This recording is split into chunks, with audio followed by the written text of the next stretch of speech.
So, good evening, good evening, good evening. And it is a good evening because the FA Cup draw has been made. And we've got Man United. So bring that on. We've got Man United on Wednesday. We've absolutely walloped up West Ham, Sporting and Forest in the last three. And we're looking good. We're feeling good. We're obviously -1. Bless up Jez. He's on holiday with his family. Hopefully he's safely got to France. And he'll be back next week or this weekend, perhaps. In fact, I think it is next week, actually. A little bit later than usual as well. But big up to everyone who is locked in. Kenny, freezing cold in the UK, hence the dressing gown. The dressing gown is making an appearance, guys. How are you, mate? How's your Monday been? Monday's been fantastic. We had a good weekend. I was at London Stadium in the away end, as you know. It was a scintillating performance for the first 36 minutes, and then we just, went on. Probably fell asleep at the wheel, and then West Ham got a couple of goals. But the thing that I enjoyed most about the game, and it probably doesn't seem like a big thing to anyone else, but I love the fact that we all know that the London Stadium's a soulless stadium and that it's not a proper football stadium. But I just loved being in the lower tier, right next to the West Ham fans, and the back and forth. I absolutely loved it. I loved them. There was one guy who had half and half scarf in the West Ham end. We were taking the mickey out of him. Yes, he's a West Ham fan. He had half and half scarf. There was another bloke that looked like Andrew Tate who we were ruining. And then there was a couple of blokes that kept on walking out when the goals went in. So I went up to one guy and went, "Thanks for coming. Thanks for coming to the stadium. Thanks for watching one of the best teams in London. Thanks for coming. And don't forget to like I said, do a survey afterwards." And he went absolutely mad. He was going like that to me, telling me that he was going to see me afterwards. I waited. Where was he? He was waiting. I was waiting for him at the shopping centre. He was nowhere to be seen. Well, I wouldn't fancy my chances either, Kenny, if I'm honest. But there we go. Matty, big up to you, my friends. Hopefully your Monday's going well. How are you, mate? Good, brother. Good, man. Good. We on prime time tonight. Yeah. Prime time. But yep, glad to be here, man. Glad to be here. Great weekend this weekend. I did not know about the FA Cup draw because I've been tied up most of the day. So I just got the news as you told me. So interesting. So looks like we are going to renew this old rivalry, huh? Yeah, it's looking that way, and their fans are all over the gaff at the minute. I've got people telling me that Rancer's called Xerxes Zerkamp, Zerbatov, and all of this. We've got Faz phoning me up before I did the Sevilla Osasuna game, giving it all the smokes, saying that they're going to be there or thereabouts for second spot by March or April. They're going to beat us tomorrow. Then when I asked for a score prediction, he said maybe a draw. Saeed giving it the Bertie today on the midday live, and then saying, well, I think maybe a draw.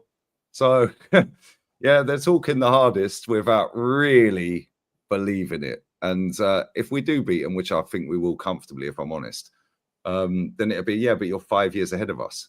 So the excuses will flip the other way. But listen, we'll get to the Man United game in a minute.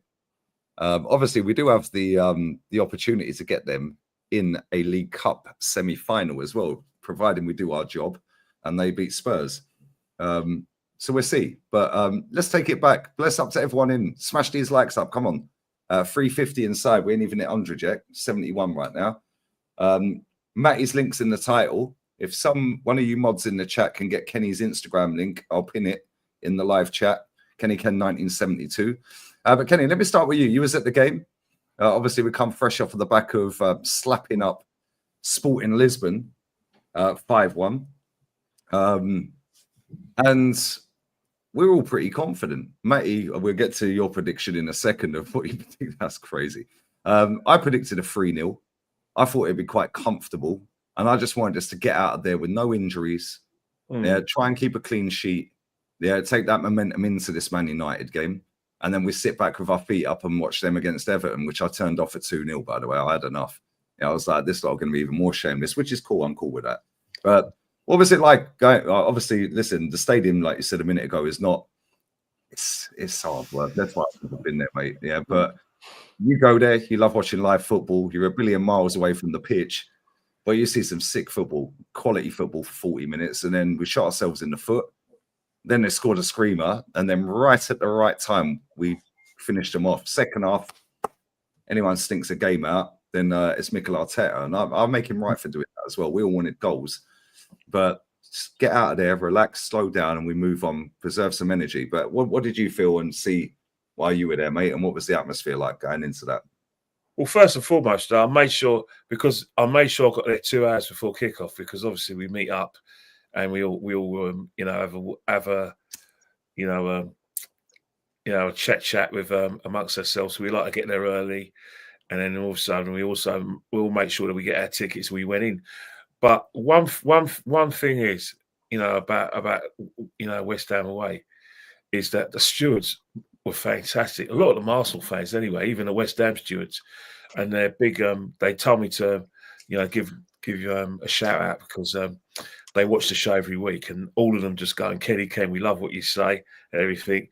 That one of them's going to be at Brentford away, so I'll be seeing him then.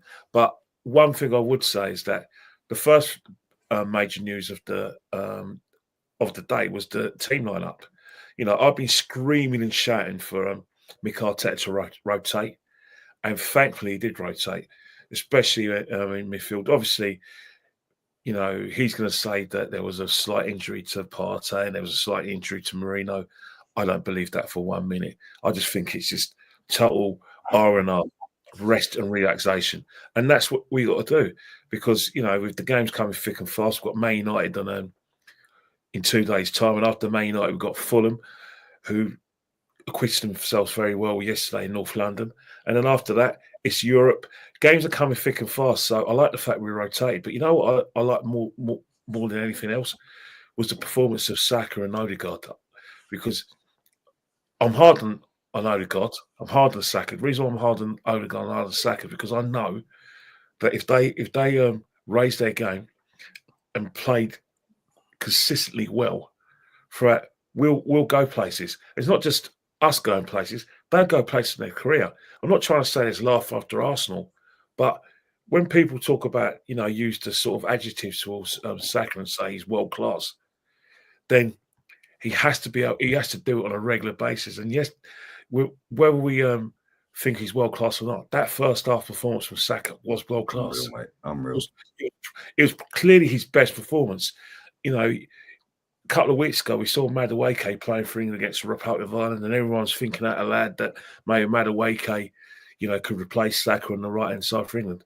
Well, Saka just showed that there's levels that this guy can go to. I'm telling you now, if he wants to be, he can easily end his career with well over 200 goals plus, and can easily end his career, for England, scoring at least 30 or 40 goals if he wants to.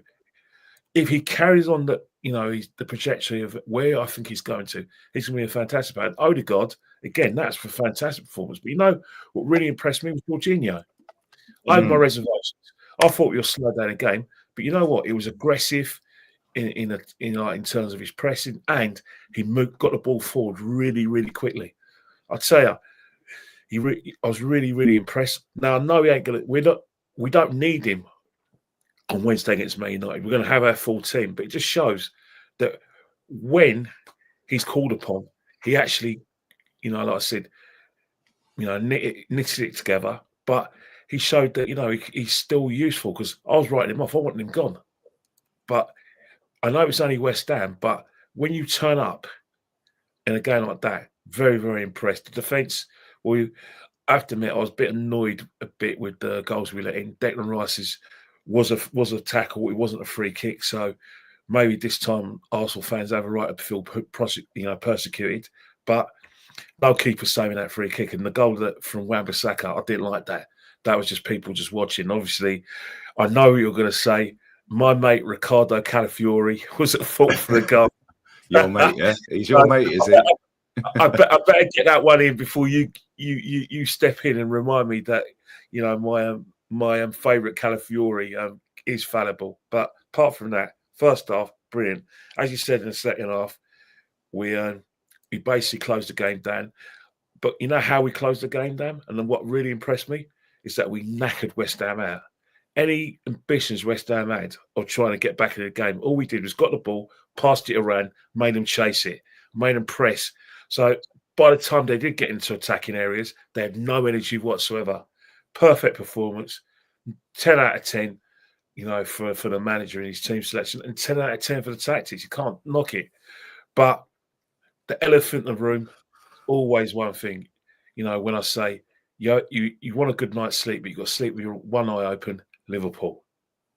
We produced a performance of our life in the first half, all to no avail because Liverpool went to smash Man City.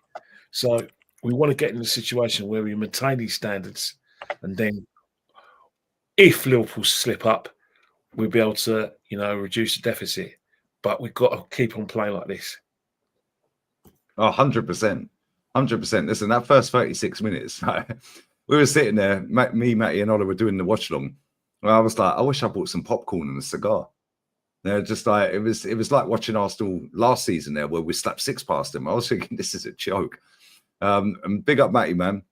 Yeah, you turned up on the watch along, 2-3 minutes into the game? Yeah, Ola had predicted 3-1. I predicted 3-0. Matty rolls up. He'd done a show with you, Kenny, I think. And Jez, I think it was a couple of days before or the day before. And I said to Matty, I said, yo, Matt, what's your score prediction, bro? And what did you say, Matty? And what's your thoughts on all of it? So I said 5-2. And I was like, you're right, mate. I said, too much Thanksgiving turkey in that. Like, Yeah, you're, right. You're in food coma. 5-2. Yeah, man. Hey, bro, look, I knew West Ham was bad. And I just feel like right now, I feel like we kind of starting to hit that plateau, kind of like we did in January of last year. And the football, especially after that Sporting Lisbon game, I actually, how you actually, when you actually see it, when you actually go, okay, all right, this is, if we can do this again, we about to go some places. If we start doing this over and over, repeating it, becomes a creature of habit. And I said, well, if they did it the game before that, they did it at Sporting Lisbon, we got a sorry West Ham team. I said, they're probably going to end up doing it again. And that's exactly what they did. This is the play, as I told you off camera Saturday. I said, this is the way that we should have been playing this entire time. I think Arteta wanted to try something crazy out of the gate. But when you go back, what's good, what's worked for you, it shows up when you need it. And we saw it again this week with West Ham. Everything that Kenny said was 100% correct across the board. We came out. This is the third game running. We've scored in the first 10, 15 minutes of the game. All three of us were sitting down when the season started. Why is it taking us forever to get a goal? Why is it taking us forever? You see the energy. I told you Saturday. I said, you put Magalhaes, Timber, and Saliba all together. You just sit back and chill out. Of course, you have to clean up a little bit after Calafiore, but you got 3 guys that's competent at doing it, so you're fine.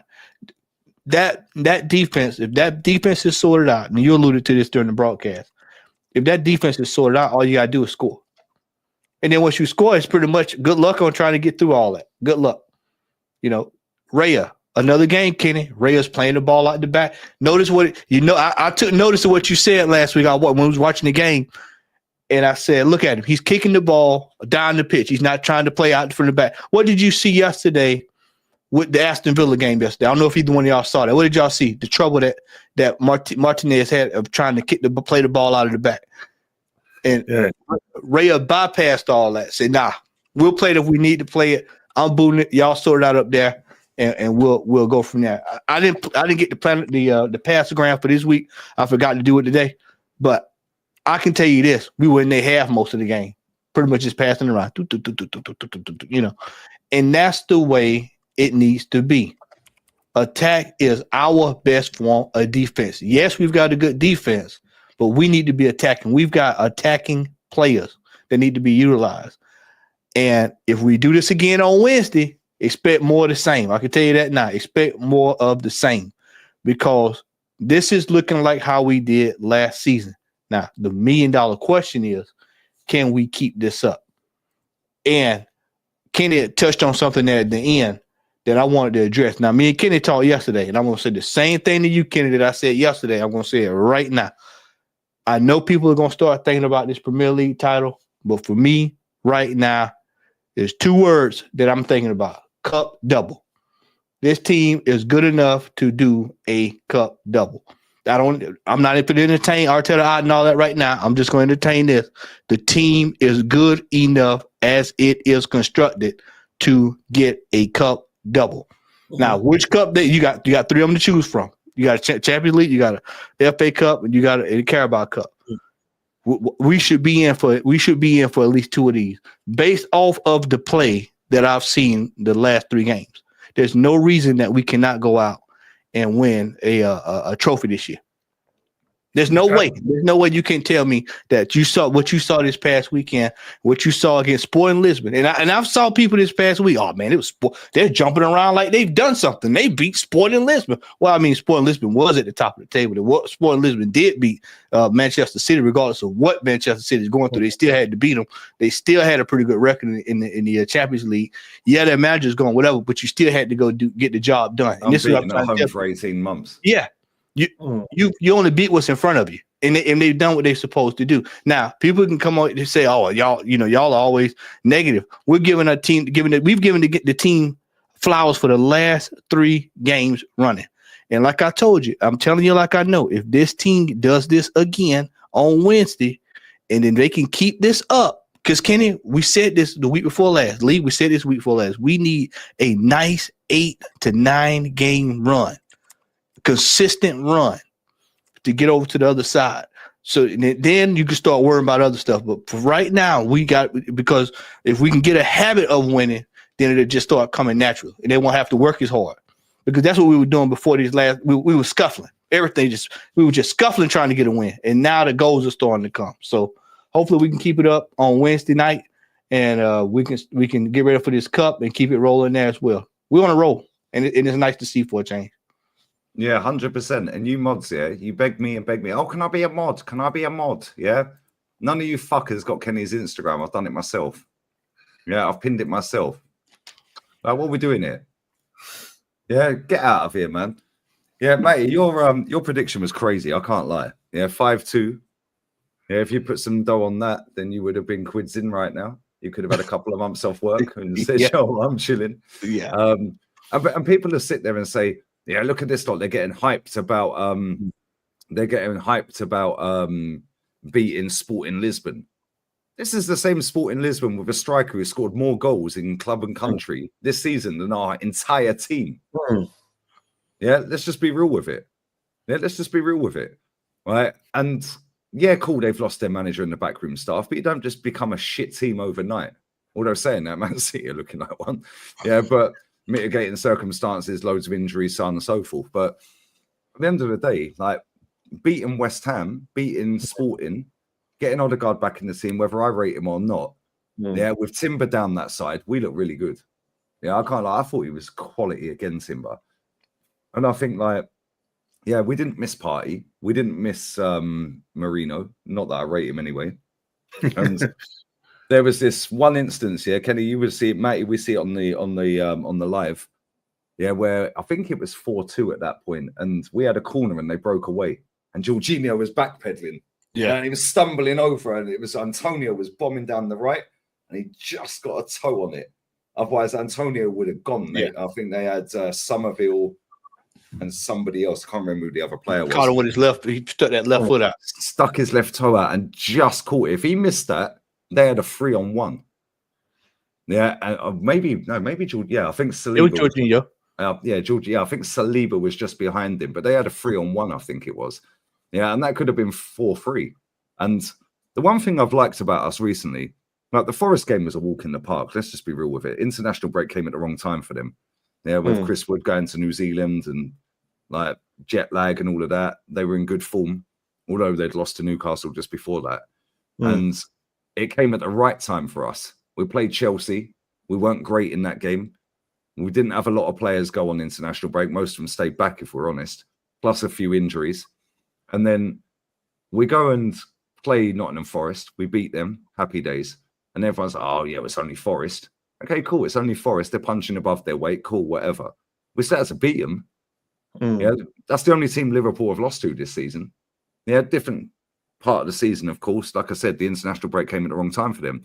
But then everyone's sitting there going, wow, Sporting Lisbon. Yeah, we all expected it. Well, I expected a draw. Yeah, I think you expected a loss. And I think Ola said a win or a draw. I think he said a 2-1 win or a 1-1 draw. But either way, nobody expected us to go to Sporting and absolutely slap the shit out of them. Yeah, and that gave us so much confidence. And what I've liked about that game, Sporting, and the game against West Ham, yeah, we conceded a goal against Sporting straight in the second half. And then we're under the cosh a little bit. They upped the tempo. We've dropped deeper. We got a penalty at the right time. Yeah, and then Saka stood over it. I never thought he'd miss against Sporting. West Ham at the weekend, it's 4-2. If they get the next goal, all of a sudden, this is looking like Newcastle 4-4. Yeah, guess what? We get a penalty again. Yeah. Did anyone expect Saka to miss? Because I never. I said, no, there's no way. It's guaranteed. Yeah, and we've killed teams off in the last couple of games at the right time. Just as they think they're getting back into it, we swipe it straight away. Yeah, and that's without our proper starting 11 at the weekend. And people say, oh, it's West Ham and this and that. Yeah, cool. It's West Ham. Yeah, we've got a big challenge against Man United on Wednesday. Yeah, but they ain't got the Butcher. He's now vegan. They haven't got Kobe Mino, who was shit at the weekend, by the way, and has played way too much football under Ten Hag. Yeah, trying to adapt to a new system.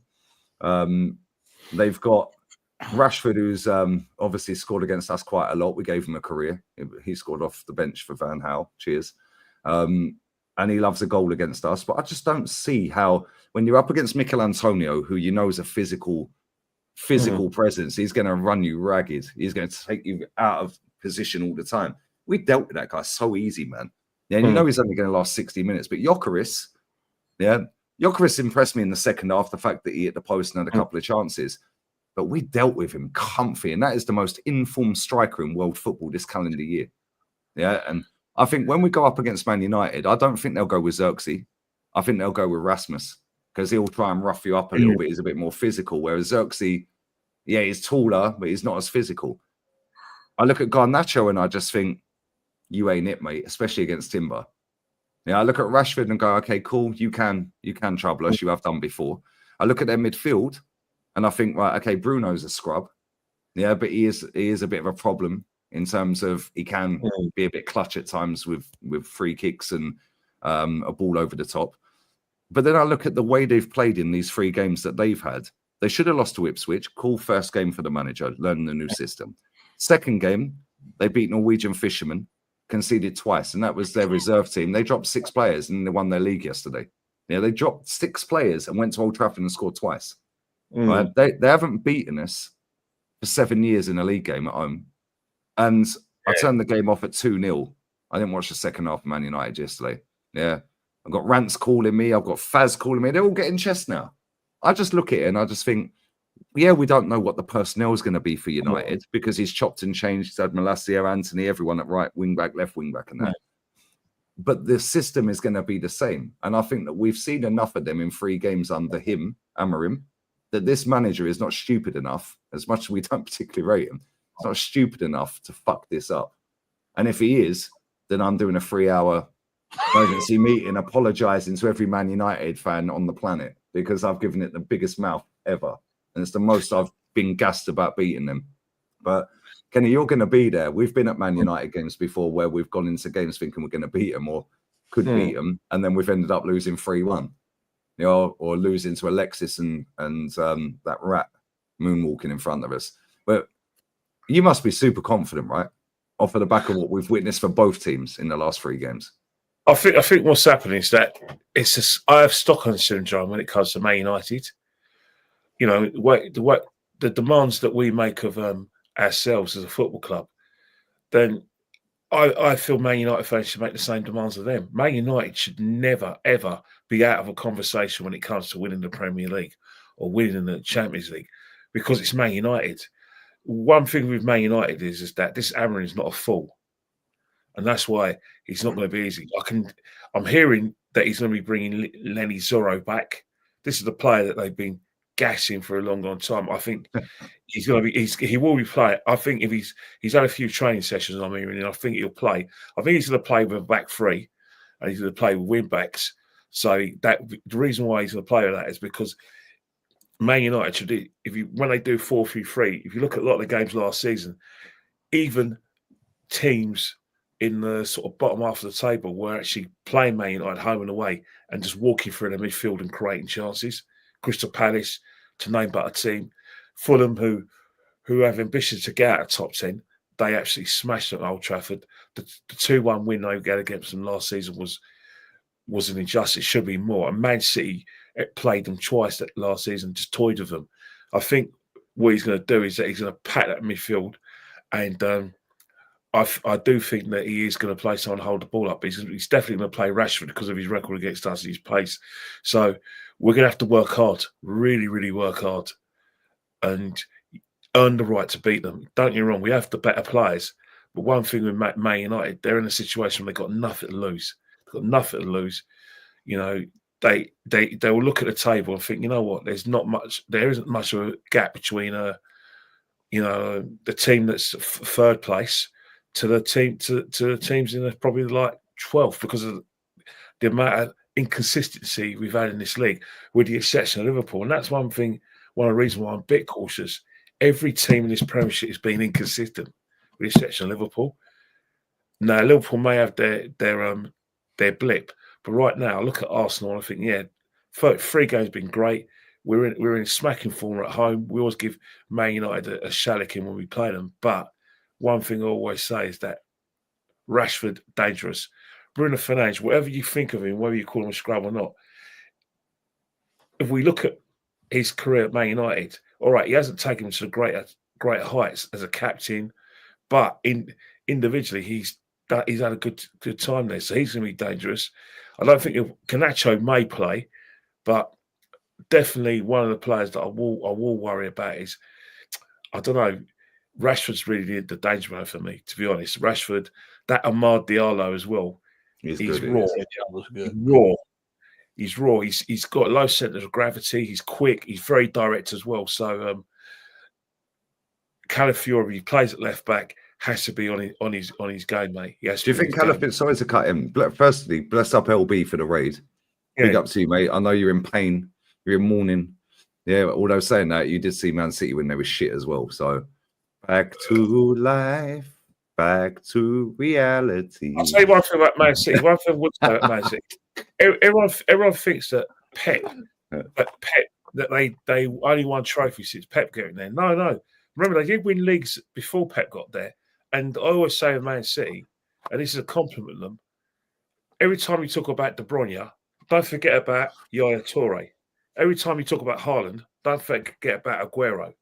Every time you talk about Rodri, don't forget about Fernandinho. Yeah. Fernandinho. What I'm trying to say is that Man City didn't become a great side just when Pep when Pep went to the club. Before Pep, they were still a top team. So enjoy it whilst we can, football fans, because it's not going to last long. Let's be real. So we've got to milk it while we can. Everything's place for Man City to be at the best. But in terms of Man United, they've got a long way to go. But we should win, but it's going to be hard work.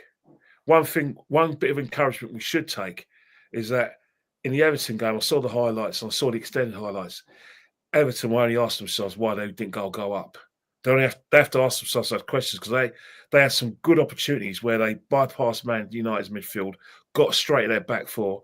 Beto had a bit of a mare. Yep. McNeil, his decision making was curious, and they could have been 2 up. And then Man United scored, and Everton's heads just hit the floor.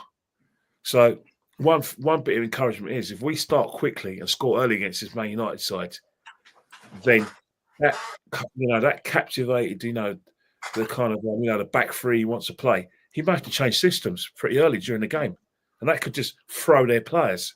So that's why I hope we get a quick goal, because if we get a quick goal, they're fucked. We get a quick goal, then they'll get unsettled, and then it could be 1-0, then 2-0, and then it could be game over. But if we allow them to settle and allow them to have a quick a quick start, then it could be a long day where if we do win, we have to win late. Like last season, we were a better team, but 2 injury time goals took it away from Man United. Declan Rice and Jesus from the bench. So it could be that kind of game where, let's not forget, they've got a new manager to impress. You could say it's kind of a new manager bounce because they haven't lost since he's been there. So let's make sure that we send them back to the M62 with nothing again. Yeah, facts. Before I come to you, Matty, let me just grab these super chats real quick. LB, bless up, man. Bless up to you. Big up to everyone who's come over from LB's channel. If you're not subbed to LB, it's comedy gold right now because a lot of Man City fans have never seen Man City this shit. I can't lie. LB is one of them. However, Pep's never been in this position in his career, and he looked lost at the weekend. But let's just get our job done. Big up to Dan O. Big up Matty and Kenny delivering the facts. Bless up to you, brother. Lee is a shining light in a sea of mutants, says Adam. JC75. Bless up to you, bro. Shining light in a sea of mutants. I might need to put that on a t-shirt.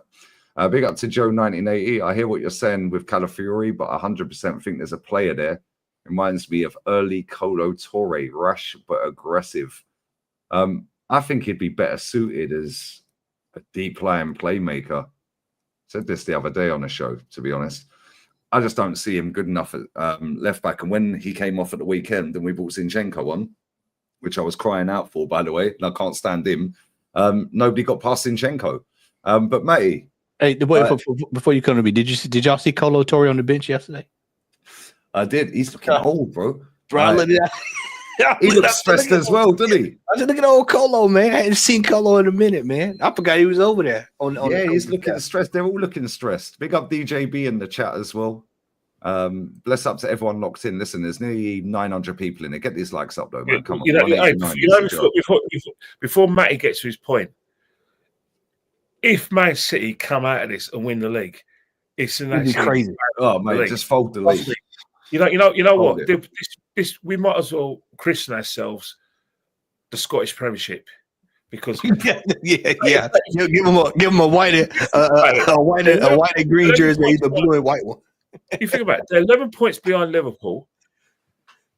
We're somehow a few points ahead of them. If they win the league after this and even get to a Champions League final, then we might as well go home. But because at the end of the day, we cannot call the Premier League the best league in the world, the most competitive league in the world, if they win it 5 times in a row, especially being 11 points behind the leaders.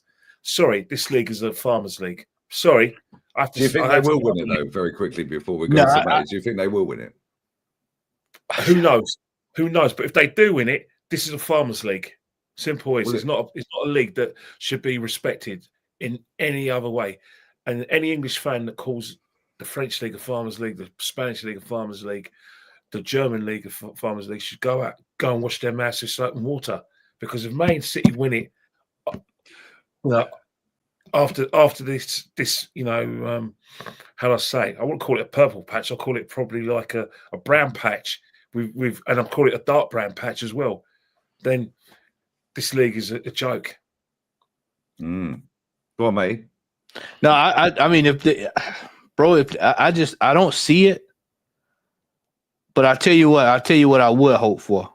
Because if Liverpool capitulate, that'll at least take everybody's mind off of us capitulating with 93%, the 93% season. I'll be able to rest at night a little bit better.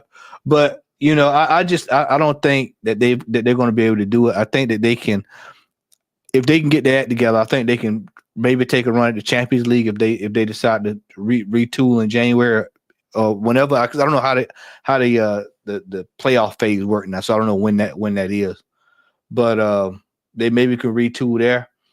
But I'm gonna tell you, I'm concerned over that Pep. I'm looking at Pep, man, and he's looking like he's out of ideas.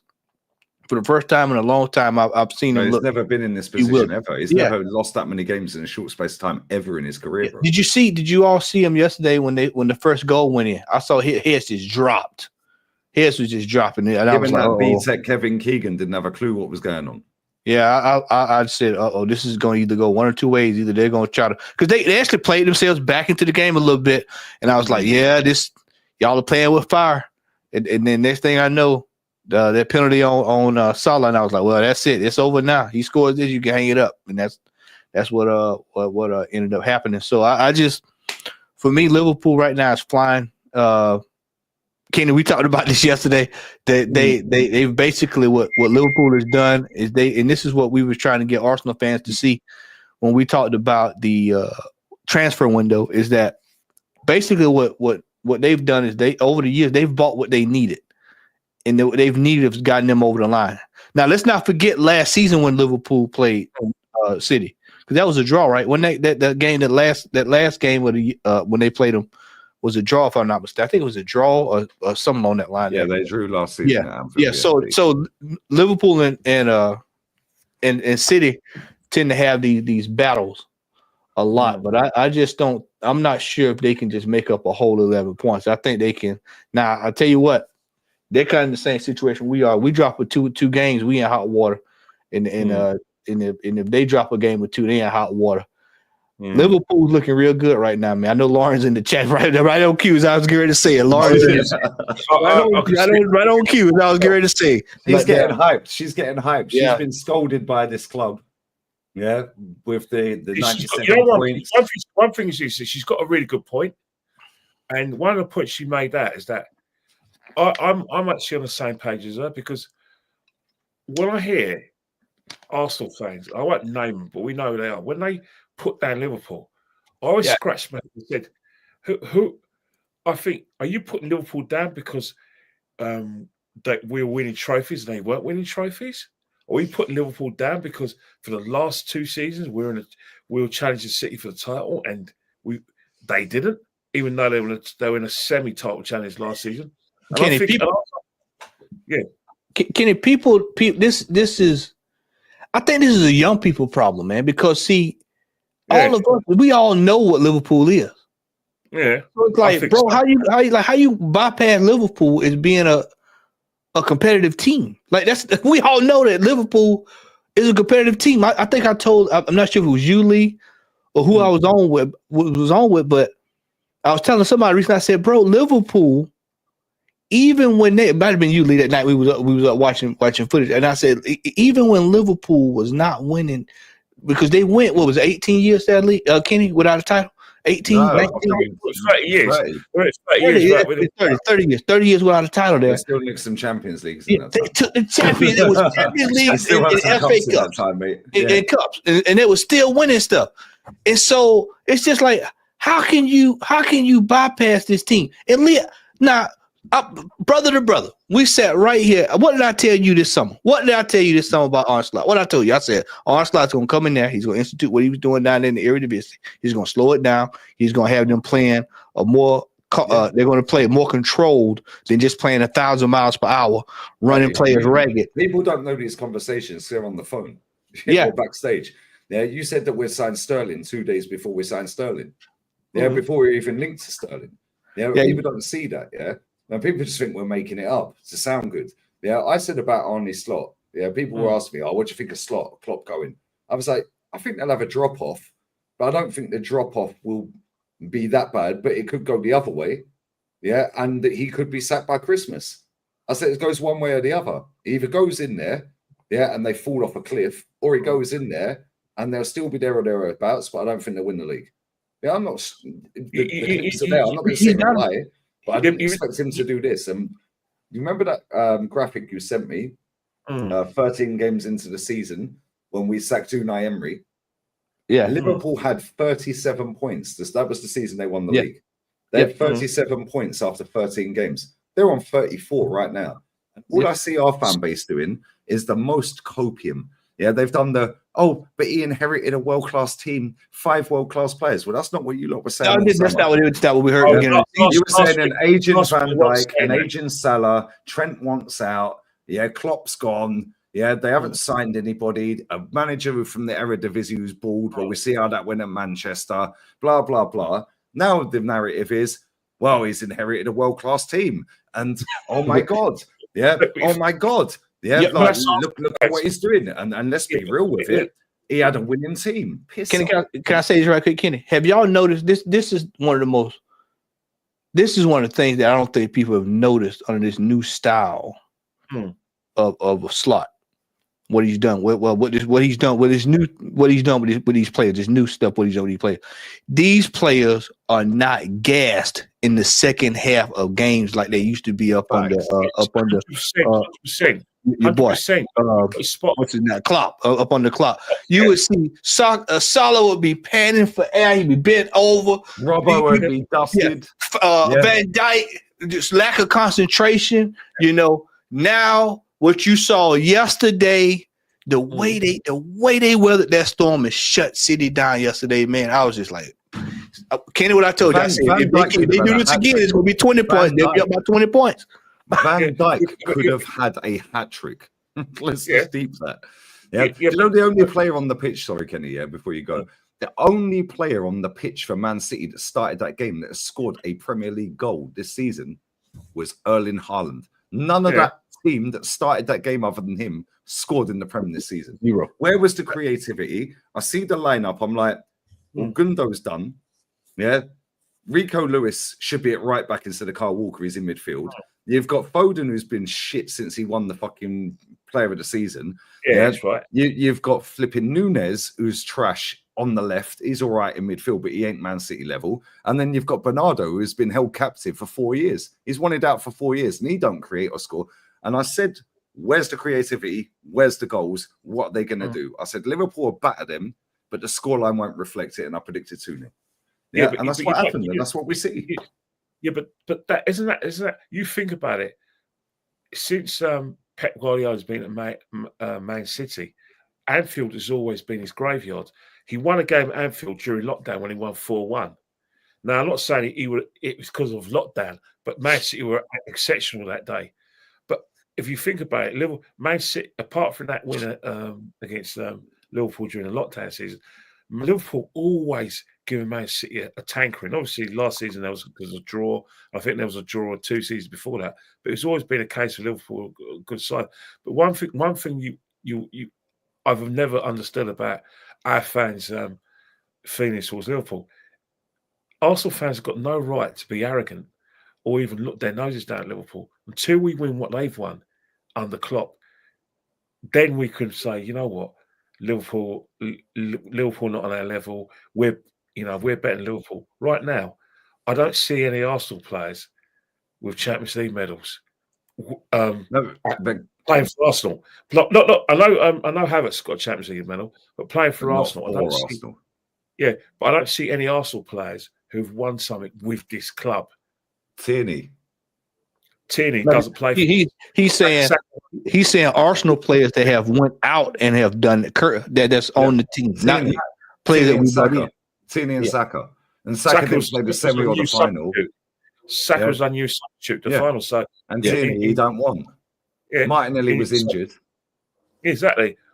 That's why I always look at Arsenal fans. I say, look, just humble yourself, because at the end of the day, when people say that, you know, people hate Liverpool fans, no, they don't hate Liverpool fans. They hate us. They hate us because the way we go on social media. They hate us because of the Disney Channel, the way they go on after a victory. You hear that? That's the new one. That's the new one. Put that in the list, Carly. Put that in the list, Carly. I wouldn't be surprised. I mean, you saw some of our fans going in the West Ham home end. I'm surprised they weren't going on the Disney Channel afterwards to cry. Well, even if they did, most of their fan cams did less than 10,000 views, Kenny. I mean, we all know that some of those guys are going to Disney Channel. They only go to away games so they can get interviewed afterwards. I mean, Jesus. Do you know what? Sorry to cut in while you're on a mad rant, right? Yeah. But you know what's funny, right? At the start of the season, or even back in the last season, we finished above Liverpool twice in the league. However, Liverpool have picked up a trophy. Yeah, like they picked up the League Cup the season just gone. Yeah, our fans have openly stood on camera on the Disney Channel, when Man United won that League Cup and said, well, that's beneath a club like Arsenal. What if we win that League Cup this season? Because at the start of the season, the narrative was majority, not all, the majority of our fan base, and I've got a gal clipped up saying this enough times here. Another fan, I know a gal don't speak for the whole fan base, he speaks for himself, cool, right? But at the same time, the general consensus online was we're better than Liverpool. We'd rather have Saka than Salah. We'd rather have Declan Rice and Thomas Partey than have McAllister and Gravenberch. Yeah, we'd rather have Martinelli over Diaz. Yeah, we'd rather have 29 over Darwin. Yeah, we'd rather have Trossard over Jota.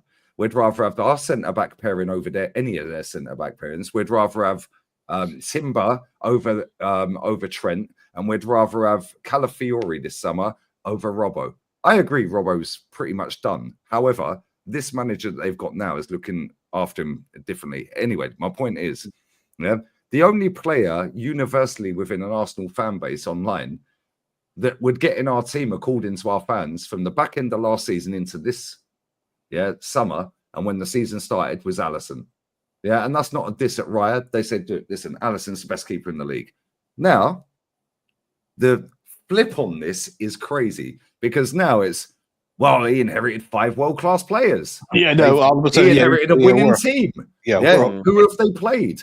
Yeah, but the teams they've played, they've all been at home. So in 2025, when they get the return fixtures, they're fucked. Mate, they might be 20 points clear. Kenny, what I tell you? What did I tell you yesterday? I said 20 points. I said this team is barreling towards 20 points. They will cruise this thing if everybody behind them keep dropping points. And they keep gaining. They're gonna be gone clear. You remember Chelsea? Y'all remember Chelsea in 2000? What was it? When they just rolled, when they just steamrolled. Was it 05? They just cruised. 05 and 06. 05 and 06. They got 80 points. Everybody got what 60 and 54. Everybody way behind them. Yeah. They got 95 under Jose in his first season, 50. That was another narrative as well.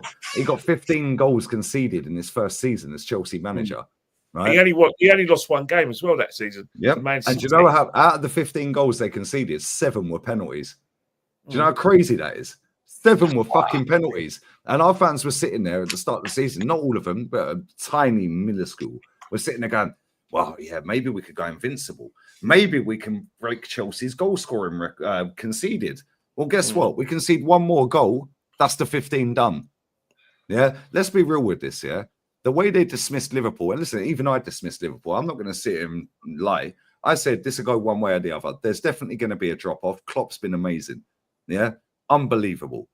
However, it either goes this way and he's sacked Slot by Christmas and they're fucked, or there's a drop off and they're not going to win a title anyway, but neither are we. City win 5 in a row. And that was my take in the summer. When I look at it now, I'm looking at it thinking, this guy's not playing 100-mile-an-hour fucking heavy metal, all singing, whip the ball, boom, boom, boom, boom, boom, boom, boom. He's rotating this team. He's dealt with the best goalkeeper in the league being out injured. Yeah, and does he even get back in the team over Keller right now? Yeah, I was just thinking, and you got a guy that is actually doing better than what he was doing right now. He's been brilliant.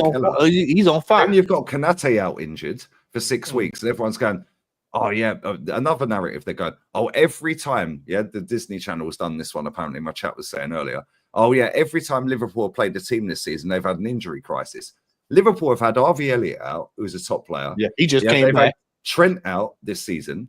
Yeah, they've had the goalkeeper out. They've got Konate out. They've had Jota out.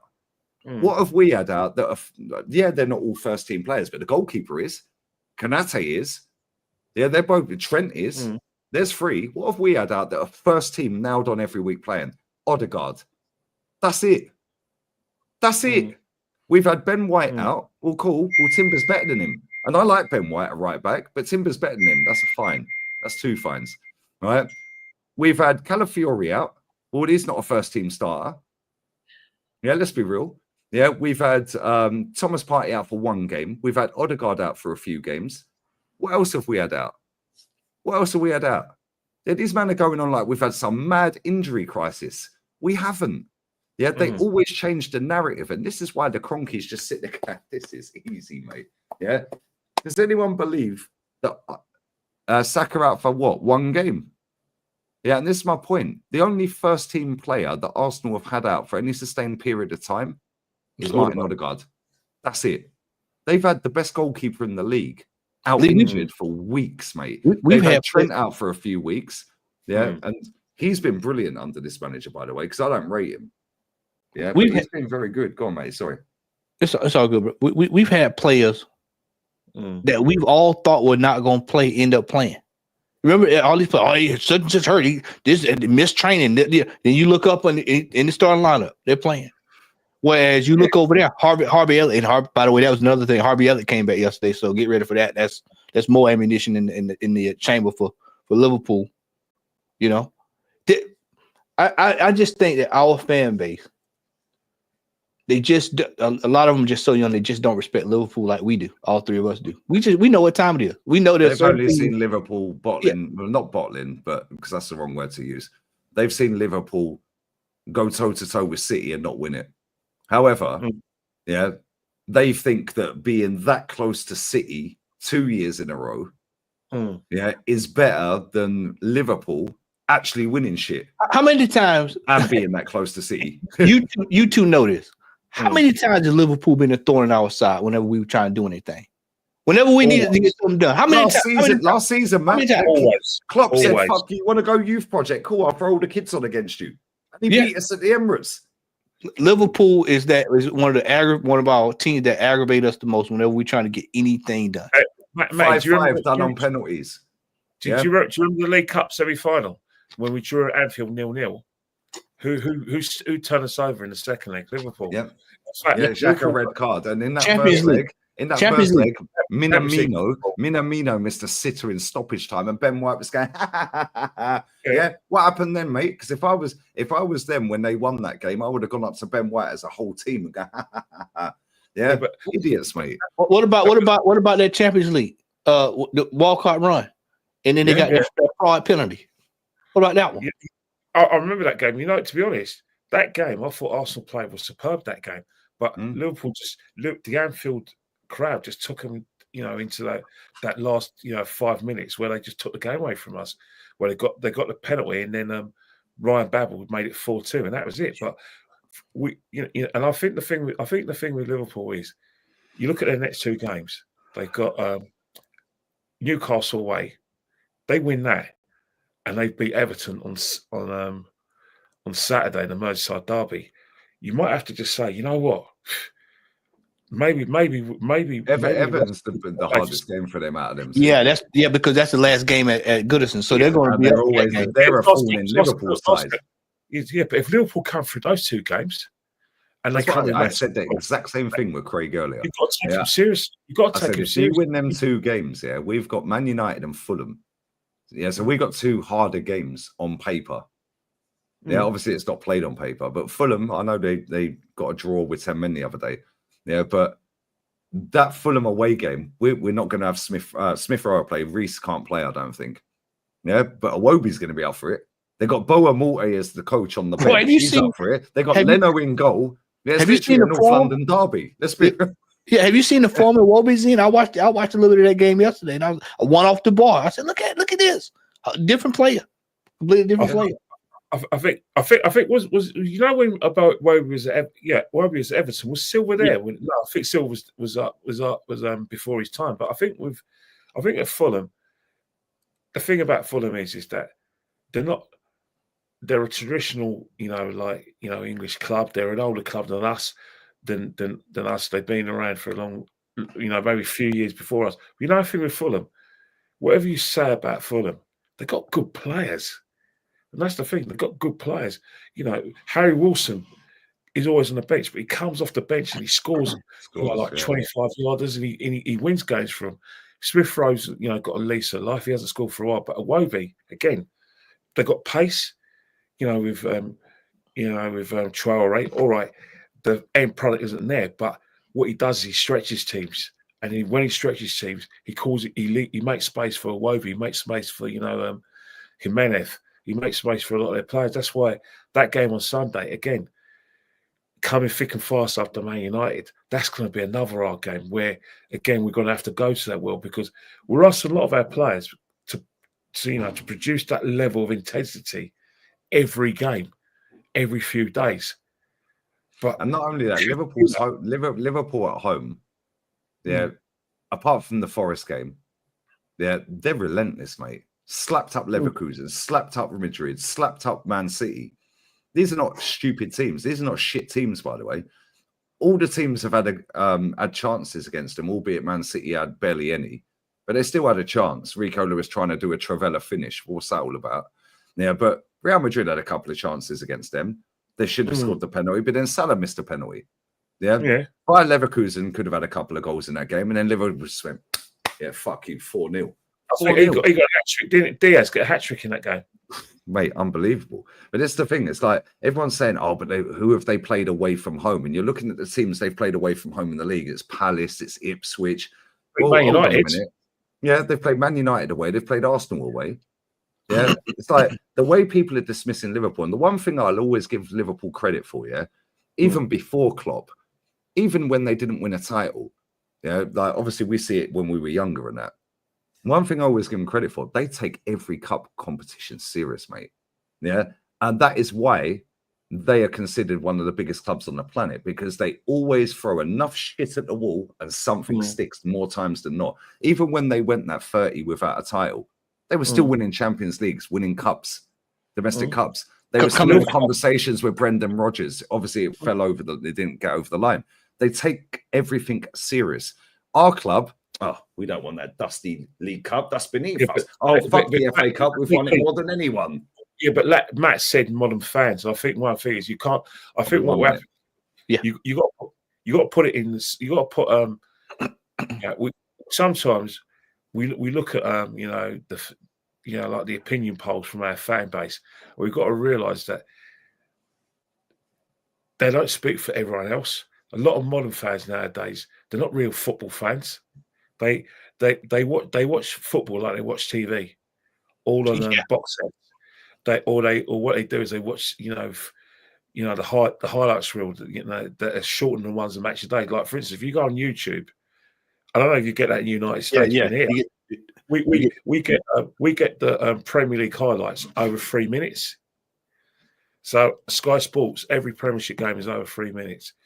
I think TNT will do that if it's one of their last games, but Sky have got a partnership with the Premier League that as soon as the game finishes, maybe an hour, maybe 40 minutes after the game finishes, 3 minutes highlights. And the way our fans talk about football and talk about our club and to what other clubs, it's like they watch those 3 minute highlights and then that forms their opinion on a player or on a club.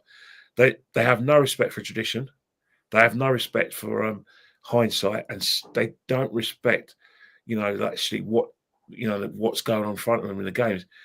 They're very stats based as well, the football fans. So their disrespect for Liverpool is understandable because the modern football fan hasn't got what I believe the right football education in terms of understanding the game.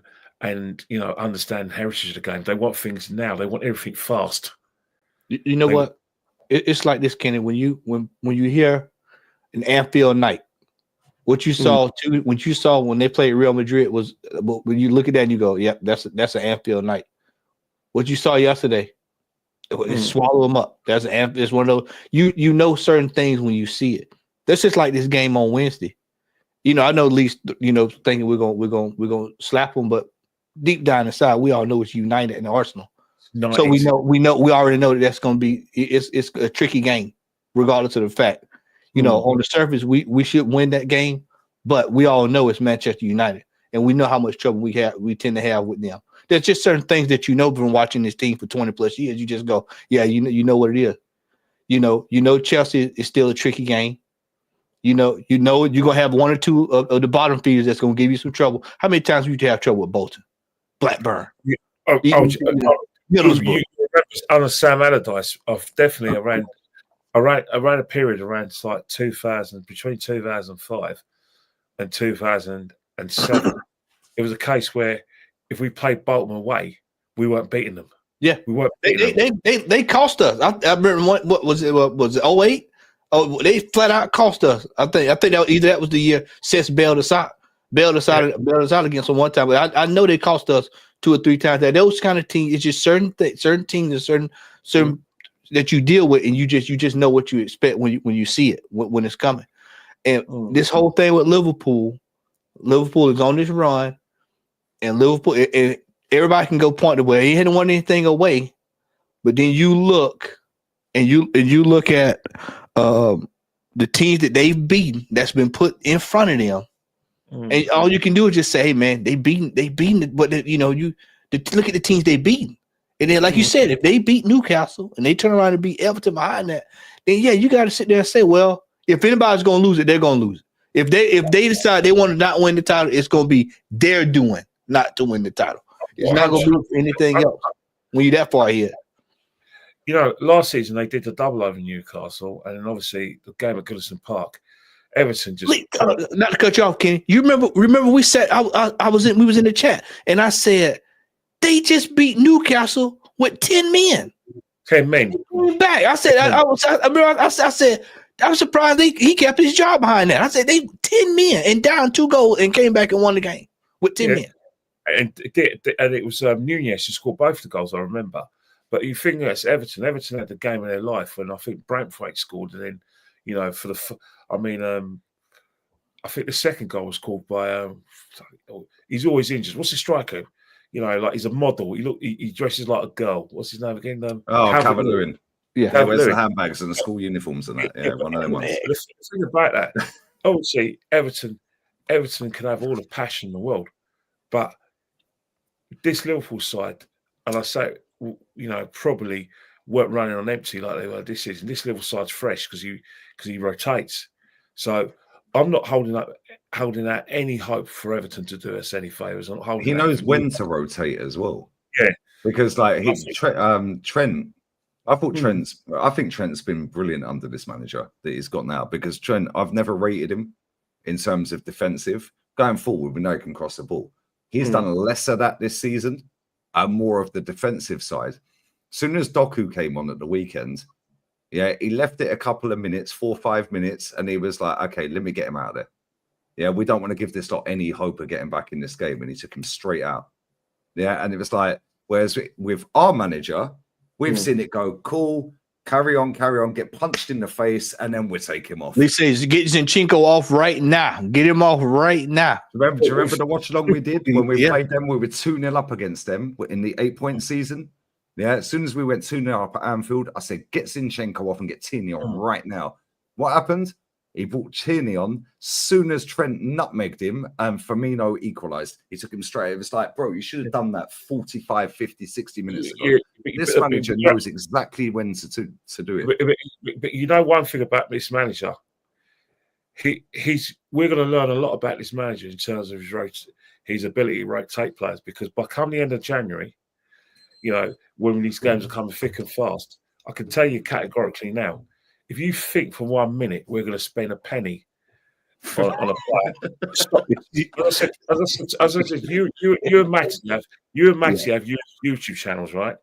I say to you, don't waste your time on transfer speculation. Concentrate on the games that come along. You've got Man United in the FA Cup. That's a game you can concentrate on. After Man United, you've got Tottenham. And after Tottenham, you've got Villa. Then you've got a game in Europe. Then I think it's another FA Cup game if we get through. And then you've got the Champions League. I suggest you concentrate on that. The only time Arsenal are going to get a player in January is if there is a significant catastrophic injury. Catastrophic injury. List where we'll get players on an emergency loan at best. But to actually fit, we're going to get a player like Gyökeres or Sesko in a January window. It's not just happening, mate. The manager don't want a striker. Gyökeres plays only as a striker. Every player this guy's signed pretty much can play multiple positions. Before I come to this comment, because I want to get your thoughts on this, guys, yeah? Big up to 800 on inside. Get these likes up, man. I want to grab these super chats real quick as well. Why would City sell an Alvarez and loan Yan Couto? They've loaned him with an obligation as well. That's the Kyle Walker replacement right there, bro. In fact, he could actually play wing as well. Yan Couto's similar to Trent. In fact, he can cross a ball better than Trent. Yeah, and he's rapid, but back the other way, like in a back three, and him as a wing back, quality. In a back four, bro, he was at fault for every single goal against Madrid in the 4-0 loss last season for Girona. Yeah, but on the wing, that guy's cold. He's unreal. They've loaned him with an obligation for about 20 M's. That's crazy. That is actually crazy. Maybe they got a buyback. I don't know. Big up Mally, bro. Big up Kyle Walsh as well. Love, bro. I pray we beat the scum Wednesday. Big up Legends. Bosh. Bro, I pray that they beat Tottenham and we beat Palace and we get them again. Yeah, so then we got them in both cups. Wouldn't it be great if we got them in the cup final and done them, though? The mouth they've been giving. I'm a bit perverse. The team that I actually wanted in the third round of the FA Cup was Tottenham. Yeah, I knew it. And I want Spurs. I want Spurs in a League Cup game, with a quarter final, semi final. In fact, I just want Spurs in every game so we can beat them. I know a lot of Arsenal fans think, "Oh, I don't want Spurs in the FA Cup final because I can't handle not losing to them." Really, you're that scared of them? Yeah, that's shit, man. I'm not. This is not arrogant. They lose to Ipswich, slap City, and draw with fucking Fulham. I've got a different view for that. No, from my point of view, it's not because I think that we're better than them. It's because I want. You don't respect them. You know what I respect about Tottenham Hotspur is not actually the club. I respect the derby and the rivalry. I live for it. You know what it does? It puts hairs in my chest. It puts muscles on the arms. It puts muscles. How many more muscles do you need, Kenny? Like, come on, what are we doing here? What I'm trying to say. Whenever we play Spurs in a cup game, I hear it. It really gets me going, and that's why. Do you remember? But which game does that more, Man United or Tottenham? Tottenham, because of the fact. Yeah, you're born and bred in the area. That makes sense. I just remember what it was like in '87 when we had Tottenham in the League Cup semi-finals, and I also remember '91 and '93 when we had Spurs in the FA Cup semi-finals. But you know what it is. Do you remember the scene at Football Factory when obviously these Chelsea fans they had the third round cup draw, and as soon as they heard they were getting Millwall, all the fans started screaming. Yeah. Millwall. That's how I feel about Tottenham, wanting them in the sort of in a cup game. Either going to the Tottenham Hotspur Stadium or them coming to the Emirates. It's one of those things where you just want to play them because it's a good day out and it gives you that excitement. Let me ask Matty that, because Matty, you're overseas, yeah? Right. So you've never experienced that, like growing up in the area like Kenny has and Jez has, yeah? Right. I've never lived in that area. Yeah. I don't know how Kenny lives in London, mate. I couldn't do it, but that's another story. Yeah. But we've not experienced that. Yes, I've been to some of them games, whether it be at Wembley, the Emirates, White Hart Lane, so on and so forth. Yeah. Is that the same for you? Is Man United a bigger game, or is Tottenham, like Kenny said? Because, like, obviously, where you are, football wasn't aired, or Premier League football wasn't aired, or English football wasn't aired until what, 95? The 90s, yeah. Yeah, so like, what's it like for you being in America and overseas? Like, is Tottenham the be all and end all? Like, it's the first fixture you look for, and like, because I want to beat them, but I just fucking fuck off then, little bro, mate. It's like when you play your sibling on fucking FIFA and he does you once and he chats about it for the rest of his life. That's Tottenham to me. But Man United's the one for me. So for me, most of my friends are all United fans. I'd say probably about 75% of them are United fans. Other ones Liverpool. Then there's the oddball Chelsea fan. And then there's one City fan who just I was just like, bro, when did you become a City fan? And he was like, well, Claudio Reyna played for him. I was like, okay, all right, I'll let you slide. I'll let you guy, one of my buddies I play my men's league. I was like, I'll let you slide. Now, I have a vested interest in the United game based off of what I just told you. But when it comes to the beginning of the season, when the fixtures come out, are we away to I'm trying to figure out when we playing at White Hart Lane first, because then I know that's when I'm like, okay, that's gonna be the tricky game. We play them at home, we beat them pretty much regardless of the fact. But for me, just because of I'm a historian. History is my favorite subject. I'm going to have to go with Spurs. I know a lot of people are going to say, well, United is Spurs. It's a rivalry. I love rivalry games. Same thing with my NFL team. I'm a Patriots fan. Last night I was cussing at the TV because the Buffalo Bills won another damn division title. I'm sick of looking at it. You know, whatever the rivalry team is, the main rival, that's who it is. Now, that doesn't excuse that I have hatred for United, because United caused me a lot of pain in the 90s. A lot of pain. So any chance I get to get up on them, I'll take it, because there was a certain team that ended our unbeaten streak. Cheating Wayne Rooney. I still ain't forgot about that game. Yeah, you know. So, and then let's not forget one Arsene Wenger, God of Honor. Let's not forget that. Van Persie and that, yeah. Yeah. After we sold him. So I said, I have an interest. Let's also forget that I know I've frozen as well. It'll be back in about a minute. StreamYard's been bugging all day. Let's not forget when Wenger went to the stands and put his arms out. Yeah. Well, that's classic. That is goated. That fucking footage right there, that picture right there. Well, where am I supposed to go? I mean, you had those memories, Lee, and it's just like the 8-2. I'll never forget, man, when the whistle blew and Fergie was over there consoling. I was just like, oh, look how far we've fallen. This man is consoling Arsene Wenger. That was the day I was done with that fucker, mate. I was like, look at, I couldn't believe it. You know, it's just certain things that you've seen. You know, so like I said, I'm always down for the North London Derby, but I do have hatred. It's almost, to me, it's almost equal. To be honest with you, I just don't really give a damn about Manchester United. I've thoroughly enjoyed this run of failure they've been on. I've absolutely enjoyed it.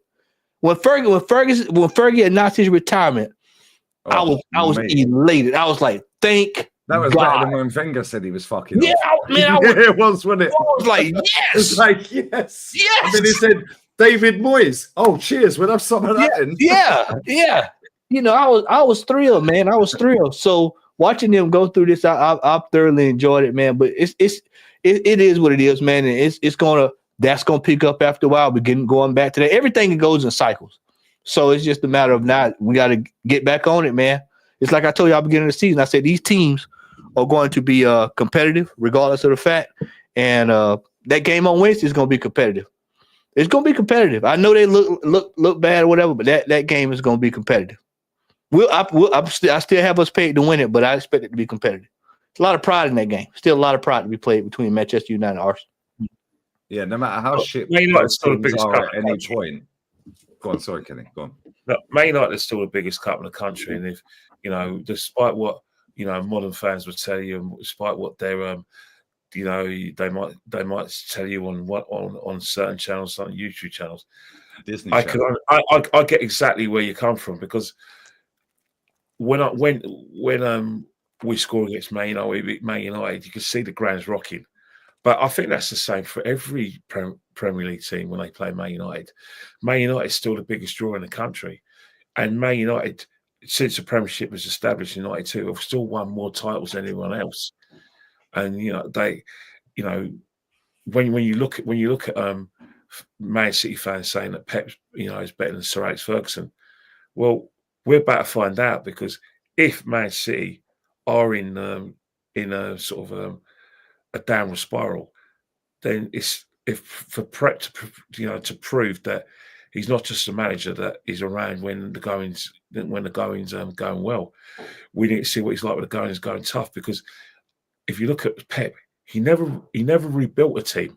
Nope. At Barcelona, he left Barcelona in 2012 when they were coming to the end of their European domination, and then he took a sabbatical, went to Bayern Munich. He was there for about 3 years, never got past the semi-finals of the Champions League. They're in a situation where they hired him to win the Champions League, but he never won it. And now he's not going to Man City. In all those, the common denominator with Barcelona and Bayern Munich, he never rebuilt a side. Now we're going to find out he rebuilt sides. Sir Alex Ferguson is better than Pep because he rebuilt teams. When a team was going in transition, he went and built another team. And then another team. Yeah, he wouldn't stop. Hence the fact they dominated, and you can't take anything away from that. I always talk about Bob Paisley being one of the greatest club managers ever, and the Liverpool team probably better than Man United. But Sir Alex Ferguson, used his longevity at Man United well. He didn't just stay there and claim a check. He built a team. Arsenal came along. He went and built another team. Chelsea came along. He went and built another team. And then before he left, he saw City and then he went into the sunset. You can't knock a manager where you build teams when they're on the wane. Is Pep going to do it for Man City? We're about to find that because he signed a contract till 2027. It's a hard thing to do. It's a hard thing to do when you have to rebuild a team, man. Because you have to go back and find. You have certain parts you got to go try to find certain parts. Bro, we had trouble doing it when Vieira left. I mean, how long it took us to get a defensive midfielder, a tried and true defensive midfielder? We're still never going to find one better than him. Yeah, that's it. That's worth a damn. And then you look at what we had with the Invincible. We had to rebuild all that. It took us years, and we still ain't there. But he was able to take you Manchester United, and like Kenny said, every time you look up, they bring in one player, one striker leave. You're going out to buy the next best striker. Buying y'all don't want RVP, we'll take it. Berbatov, we'll take it. You can just go down and list the players he bring in, all the way down. Falcao, I know he was injured, but Falcao, Deemer, the money just being spent all over the place to bring in to stay competitive in an era. Lee, I told you this the other day. I said he had to deal with us, Chelsea, City, and Liverpool. Saw them all off. He saw all of them off. All of us. He just it's a you turn around. It's a team full of bodies on the pitch. Just turn over. That's what he did. Walking out the door. I'll never forget, Kenny. I'm gonna say this, Kenny. I'll never forget the look on his face that day City won the title. I told my buddy, I said, you see that face? I said, the whole damn league it's right down to the death. And then Rio Ferdinand and all that thought they'd won. He was embarrassed.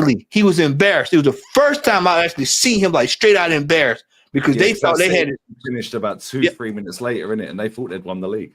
Yep, they thought they were home and dry.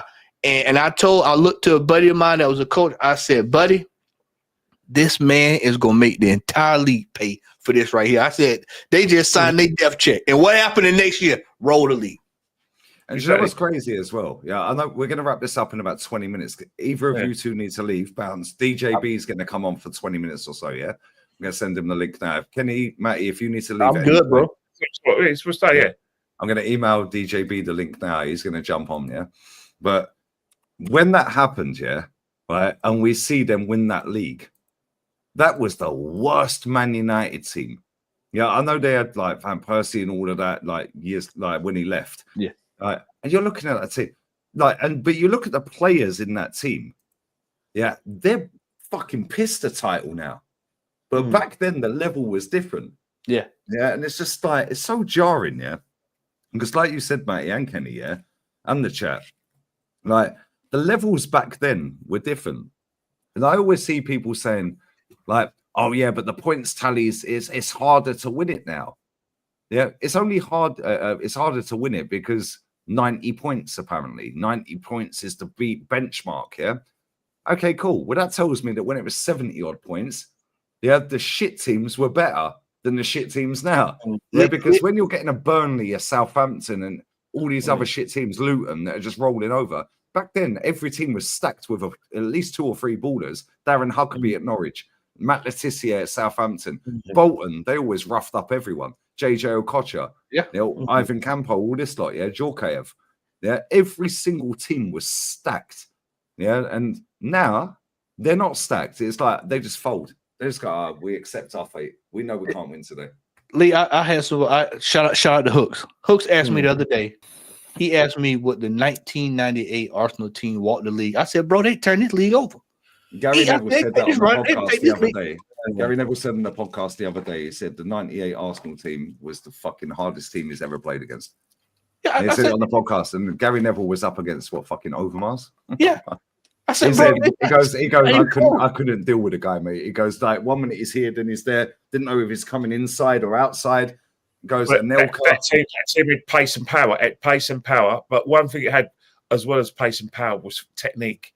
And I think that's one of the reasons why a lot of us were angry with Wenger, after Vieira left is because you listen to Sam Allardyce. Let him He go always too talks early, man. about, and God bless his soul, the late Gary Speed said that whenever he used to play Arsenal, they're all 6'3", can run 11 seconds.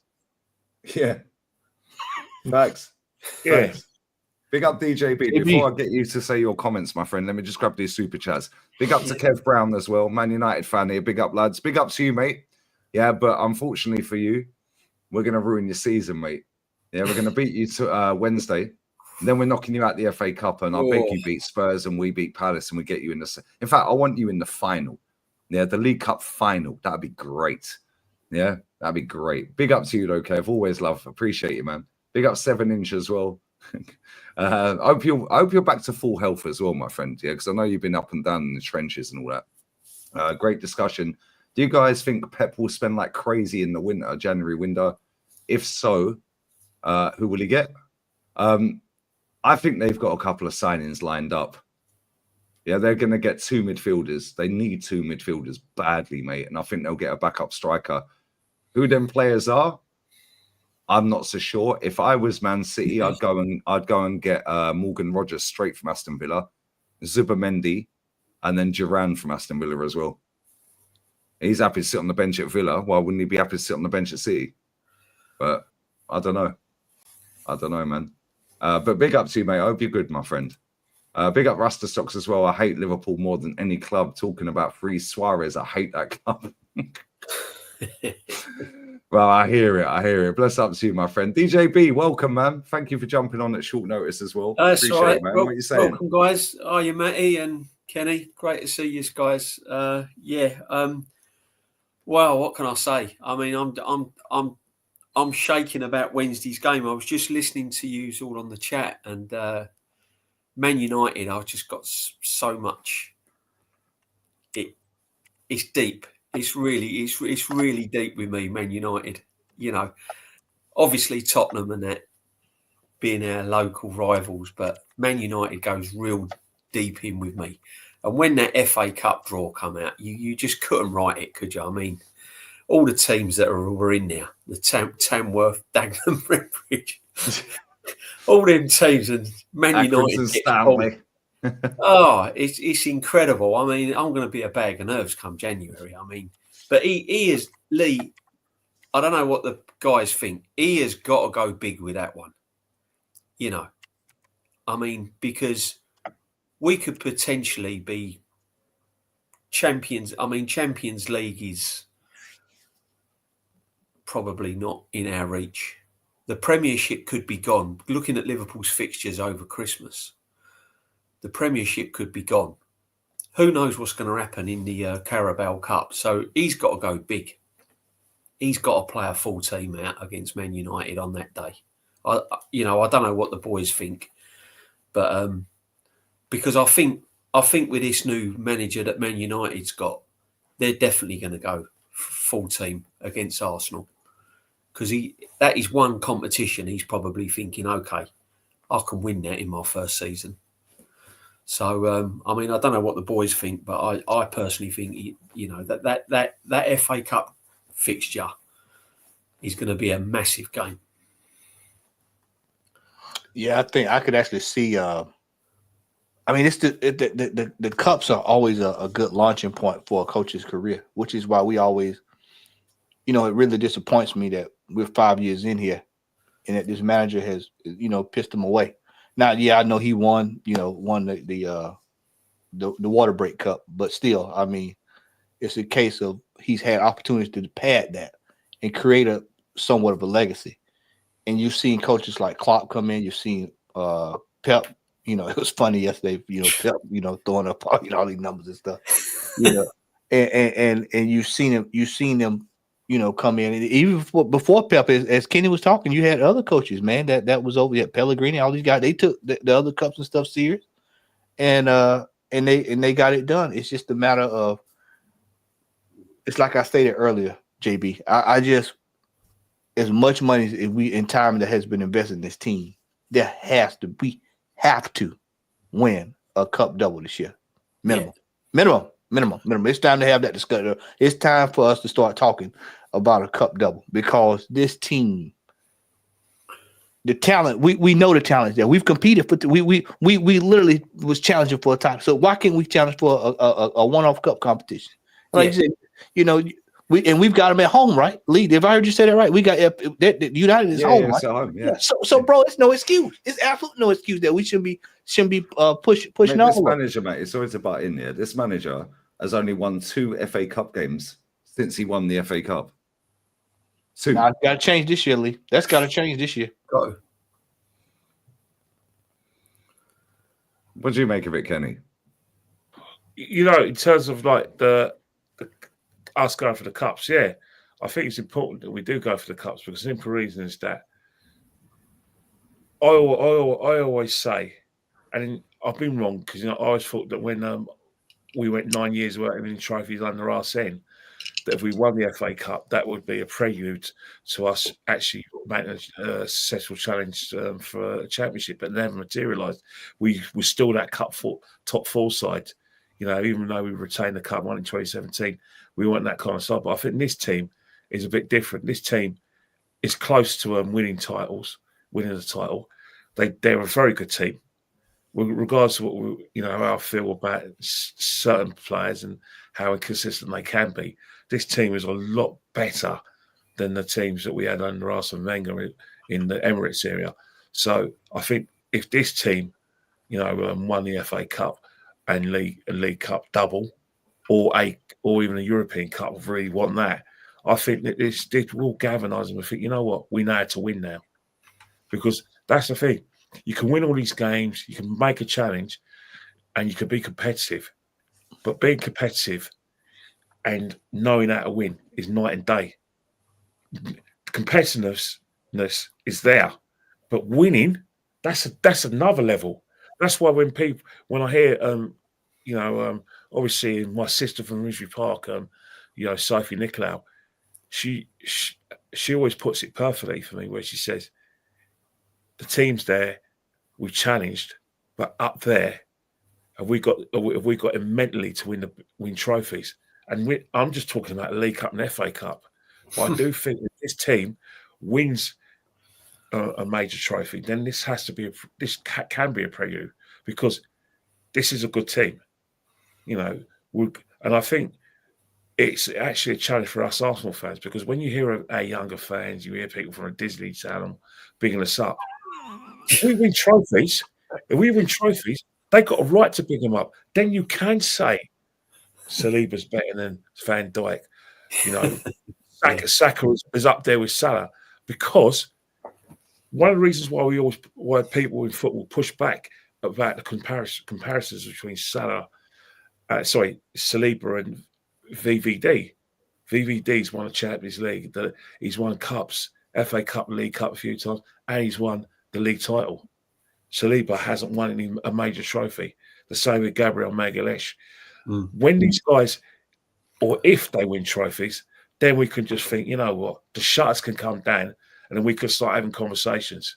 It's that simple. But I'm telling you right now, it's night and day, between challenging and winning stuff. And that's where we always use that phrase, get over the line. Getting over the line is winning a trophy, a major trophy. And right now, we're only just guessing whether these players are world class. We're guessing whether these players are on levels to the players who won something. Seriously. Let me ask you, DJB. If Arsenal finished 5th and won the League Cup this season, would you be happy to keep the manager? Because I don't care if he finished 10th and won a League Cup. I just want a fucking trophy, man. I'm bored. Just give me a trophy. DJ, in perspective now, because look at where Liverpool is right now. And let's just say we finished 3rd or 4th. Right. There's 2 things on that, Lee. Obviously, I'd be happy to win a trophy because it's been too long without winning a trophy. I want the day out at Wembley. I want a trophy. End of. But beyond that, do I think this will catapult Arteta to win us the Premier League and the Champions League? So by winning the Carabao Cup, is that going to sort of say, oh, okay, well, he's won us our trophy, he's won that Carabao Cup. I still don't think he's got all the right attributes to take us to win the Champions League and the Premiership. I still think he's going to fall short. So irrespectively, I think the Carabao Cup and probably FA Cup, if he puts his mind to it, is probably about his niche. Beyond that, I think he's out of his depth. You know? And see, Kenny made some good points there about, you know, until we do this, until we do that, we can't. This is why I want to win the Champions League so badly, because that's the only thing we've been following. I've been following Arsenal all these years, and I've seen us win league titles, FA Cups, League Cups, Premierships. I'd love us to win that Champions League. And we've come close. You know, we got to the final, Barcelona, and we came really close. And, you know, but until we win that Champions League, we're not invited at the top table. You know, we're still short of being on that top table. But getting back to what your question is, Lee, me personally, I don't think a Carabao Cup gets him out of. It might bide him a little bit of time, and the owners might sort of say to him, "Okay, you've won a trophy. I can see where you're going." But me personally, I think the FA Cup and Carabao Cup top four is about the level of this manager, and that's not making him dreadful. There's worse managers than him around. Don't get me wrong, and his passion for Arsenal is second to none. You can't say he's not passionate about Arsenal, because he is.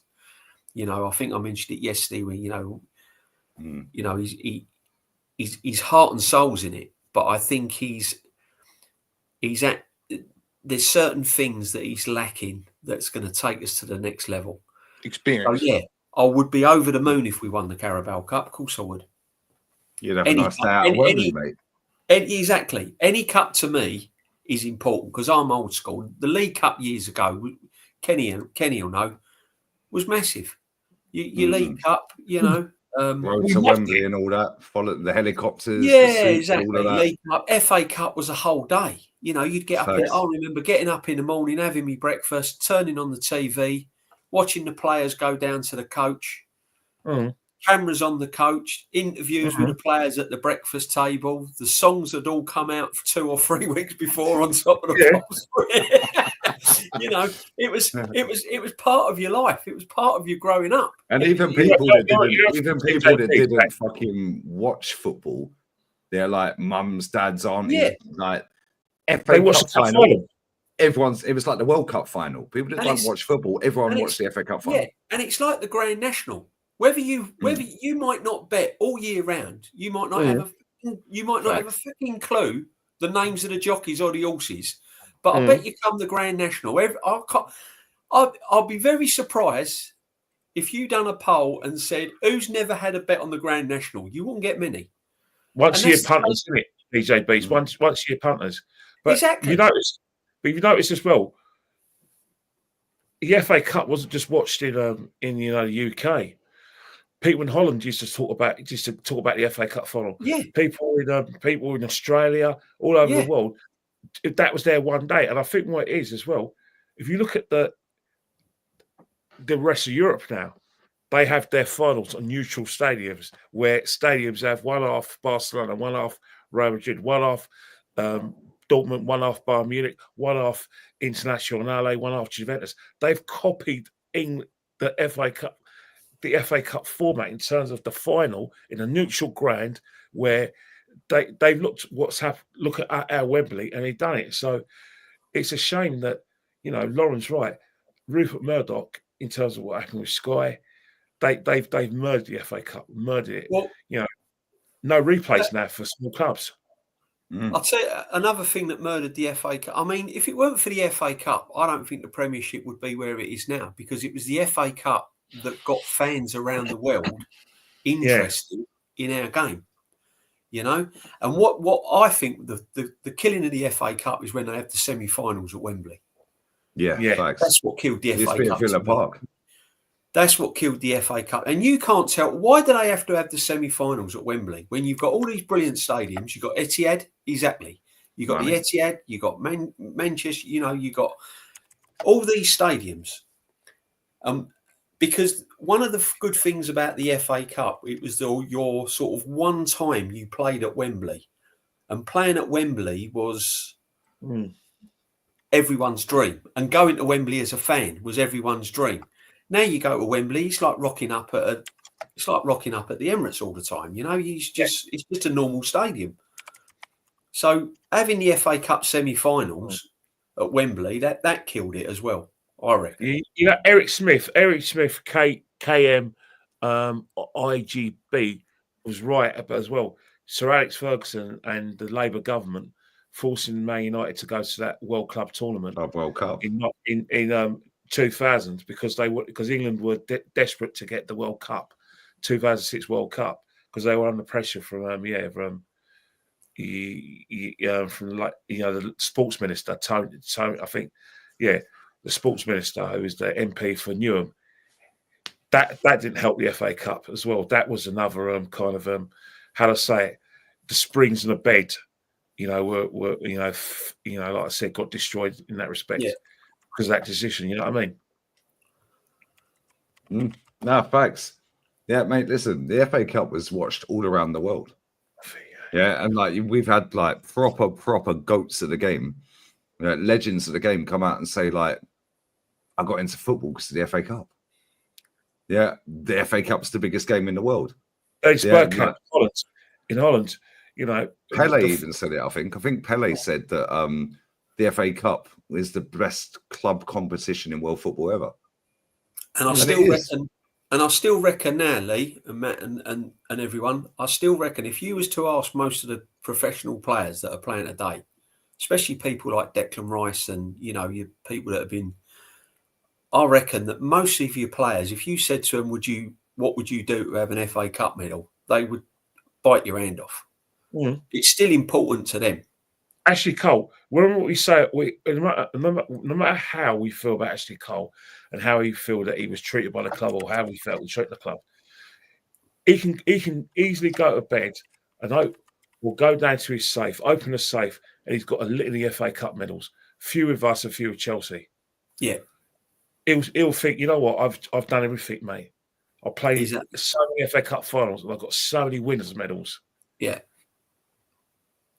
I mean, there's players. There's two medals that every player wants. It's the World Cup medal, isn't it? Everyone wants a World Cup medal. They don't know how they'll take that over anything. I reckon. If you ask most professional players, name the one medal you'd want or the one trophy you'd want to win, I reckon 90% of them would say the World Cup. But then domestically, the FA Cup still means a lot to a lot of these players and clubs and fans. And then it should do. But you know what is that modern footballers, modern fans these days, because I'll tell you one thing, you've got to shake UEFA's hand because they've single-handedly got people thinking that the Champions League's bigger than the World Cup, even. And bigger than the FA Cup and bigger than every competition. So UEFA, you've got to shake their hands from their marketing. Yeah. Hey, Kenny's not lying. I've heard somebody say, I've actually heard this come out of somebody's mouth.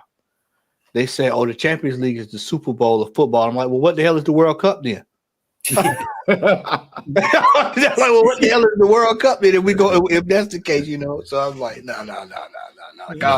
Calma. It's mad. Like to win a cup double like we did in '93, I think you get about $7 million. What's the point? That's why they all put reserve teams out in it. Finish 2 spots higher in the Premier League, you get more than that. Yeah, but it's killed it. The money's killed it, man.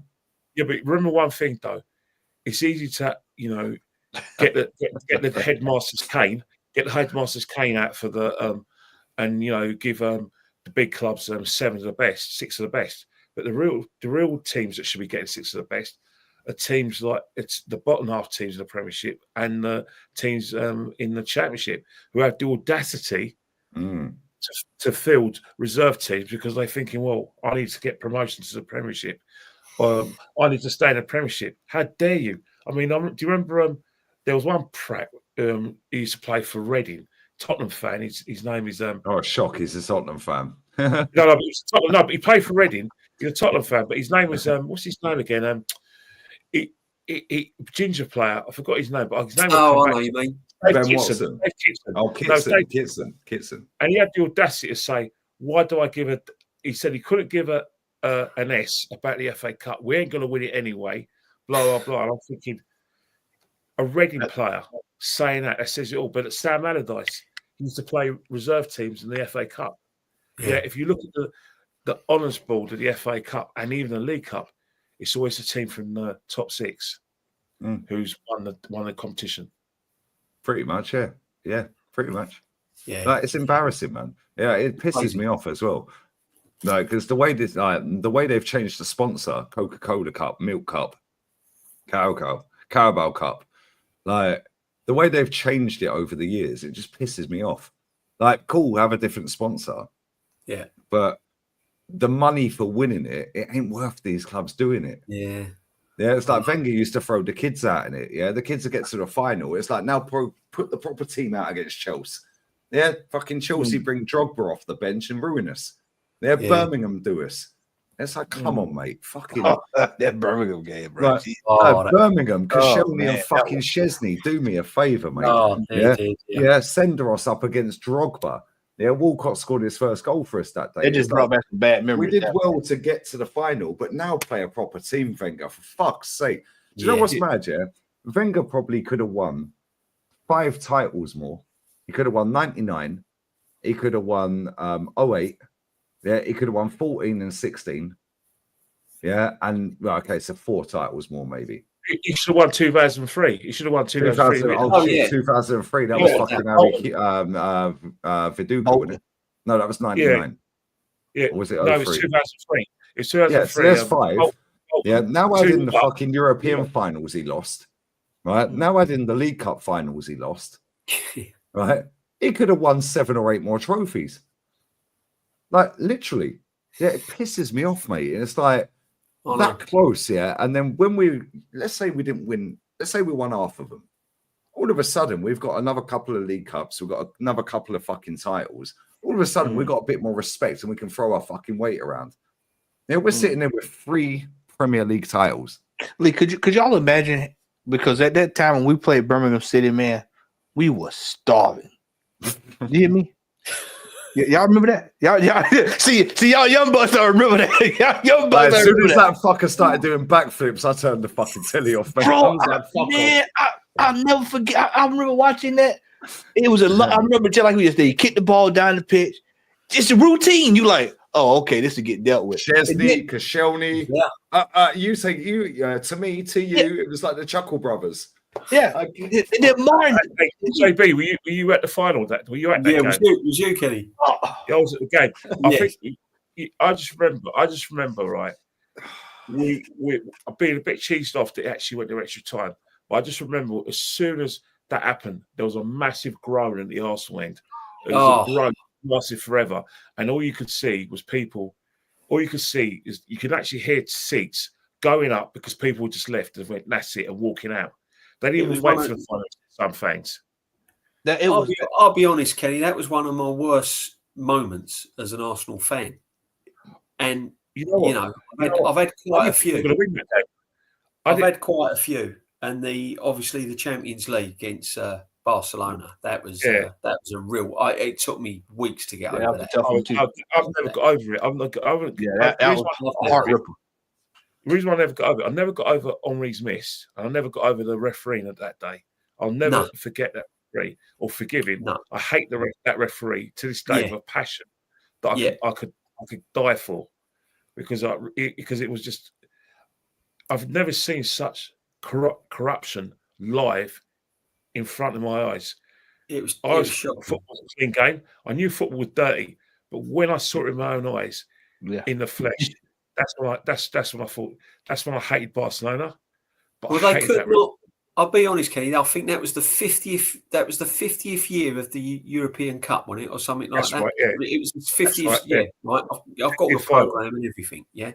Yeah. Now, can you imagine? That? That's why I think it was the referee was appalling. It was a sham. Can you imagine if Barcelona had lost that? with all the players they had on display and everything that else. has been embarrassing. And what was going on with the UEFA at the time and in Spain and all the money that was going around at the time, that was made. Barca was never ever going to lose that. Even if they'd have got a penalty in the last minute, if it was 2-2 or something.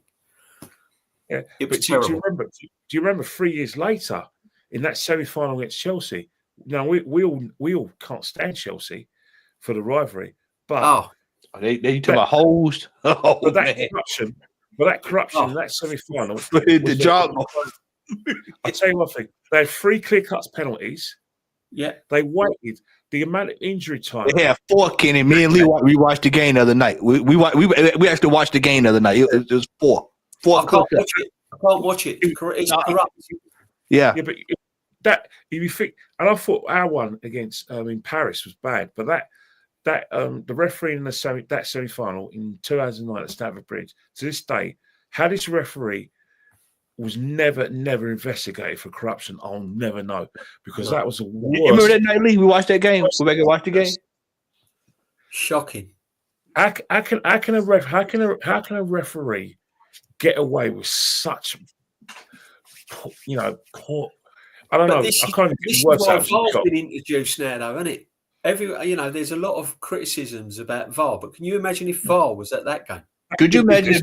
Could you imagine social media was around back then? Robbed back then. Could you imagine? Yeah, even going back further. Yeah, could you imagine? Yeah, our famous back 4 when they all just went like that. Yeah, yeah. Could you imagine if VAR was in the game back then?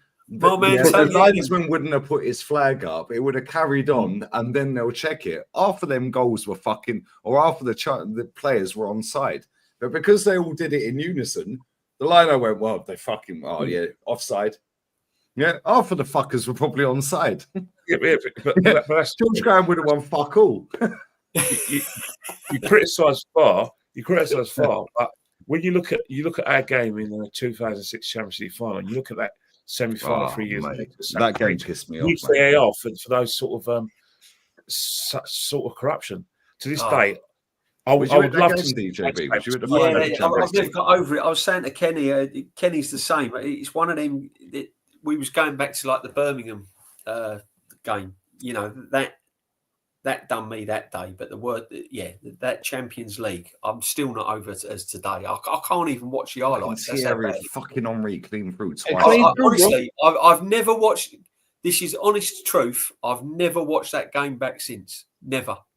I can't watch it. The replay of that game. I can't watch it. I can't watch it. Clean through. I'm bad enough watching. You put your fucking house on him scoring as well. I'm bad enough watching the rerun of the 2-0 at Anfield. Oh, Michael Thomas. I still think he's going to miss every time I see that. That's up for grabs. This one right here as well. The Invincible season, the Pires dive against Portsmouth.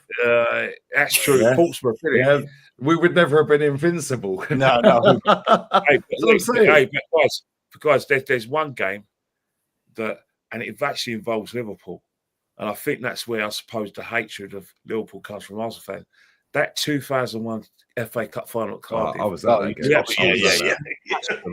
We smashed them. How they beat us 2-1, I'll never. I was at that game.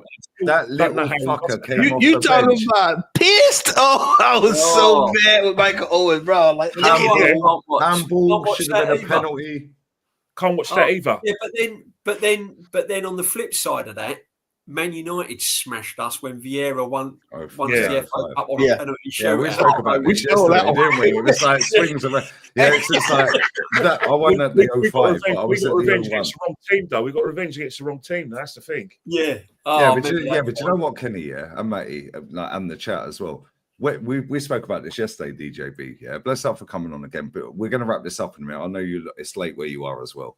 Now, otherwise, I'll just go on for hours because I can listen to you lot forever. All right. But real talk here, like when Giggsy run the whole fucking team, we said this yesterday, didn't we? Every Arsenal fan on the planet is just fucking wipe him out. Somebody foul him. That is the same feeling I had in that stadium. I was in Cardiff when we fucking that little shit Michael Owen, such a sick fucking striker. Injuries done him. Otherwise, he'd be the all-time Prem scorer ever. Yeah, but that fucker, when it was just like wipe him out, wipe him out, wipe him out. It's the same thing. Yeah, but it's like we're that close to being elite. And we've always been that close to being elite, but we're not quite elite. And that's been the same. And you guys are a bit, well, Matty's 1 year older than me, but Kenny, DJB, you guys are what, 10 above? Yeah, 10 or 15 above. Yeah, like it's always been the same. It's like we're that fucking close, but we never go over the line. We never say, let's just go for it.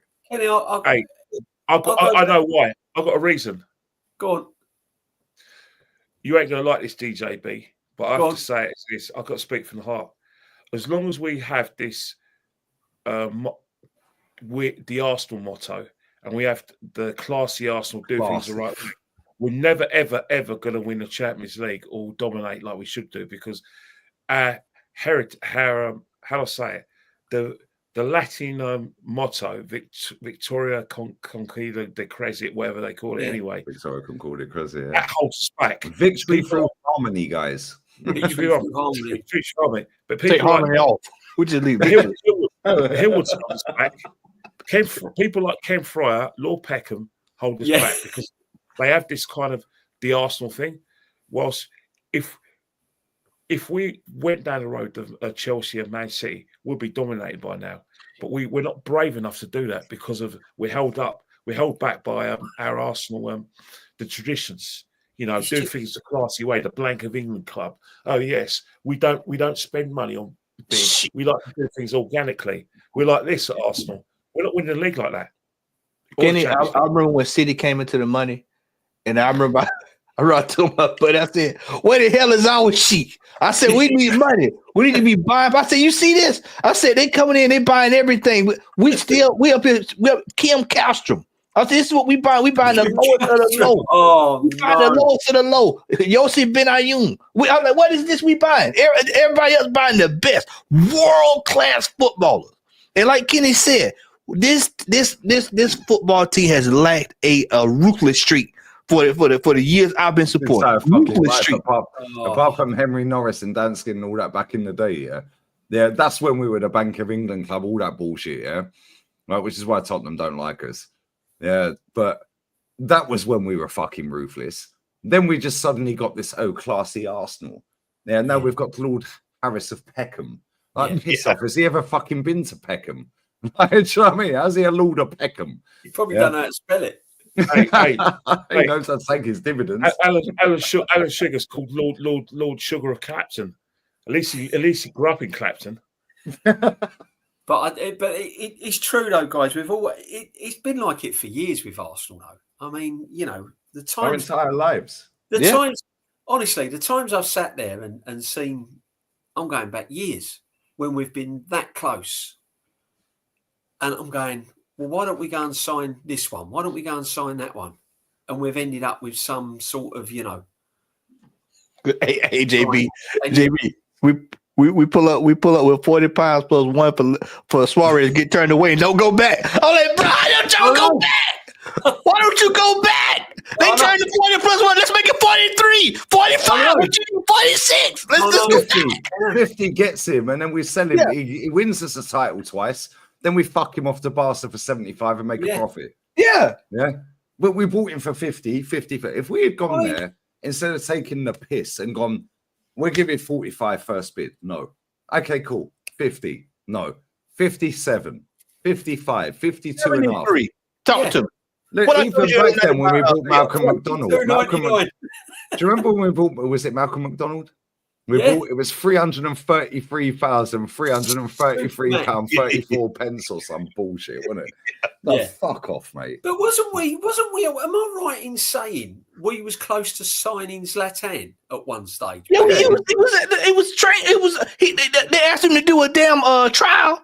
And he said no. His whole Wenger straight to his face. Zlatan don't do auditions. 17 years old. Zlatan don't do auditions. Well, he doesn't want that attitude. Well, they don't want the attitude. Bro, that tell me all I need to know. If he that damn good, let's sign him out. I would have had his attitude all day long. You had Ronaldo sitting right there. Ronaldo was right there.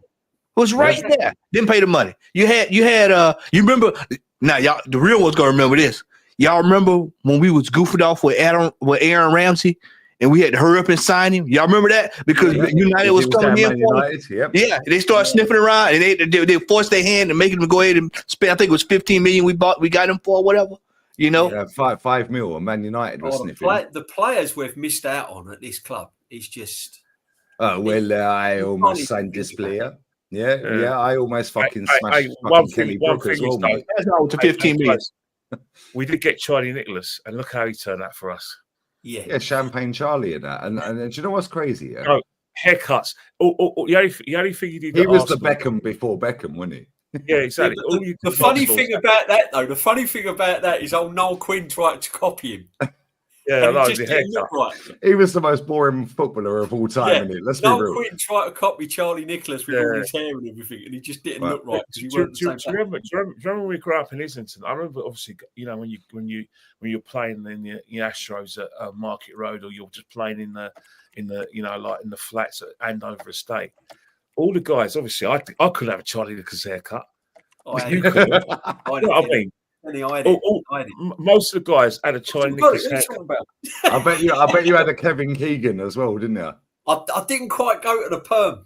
No. My old man looked a spitting image of Kevin Keegan back in the day. I know he looks a spitting image of Steve Bold, and Matty's seen him. He looks like Steve Bold. I had the Charlie. I had the Charlie. Yeah. Everyone had that Charlie Nicholas haircut. And everyone used to like play with him. He was very much shorts like him as well.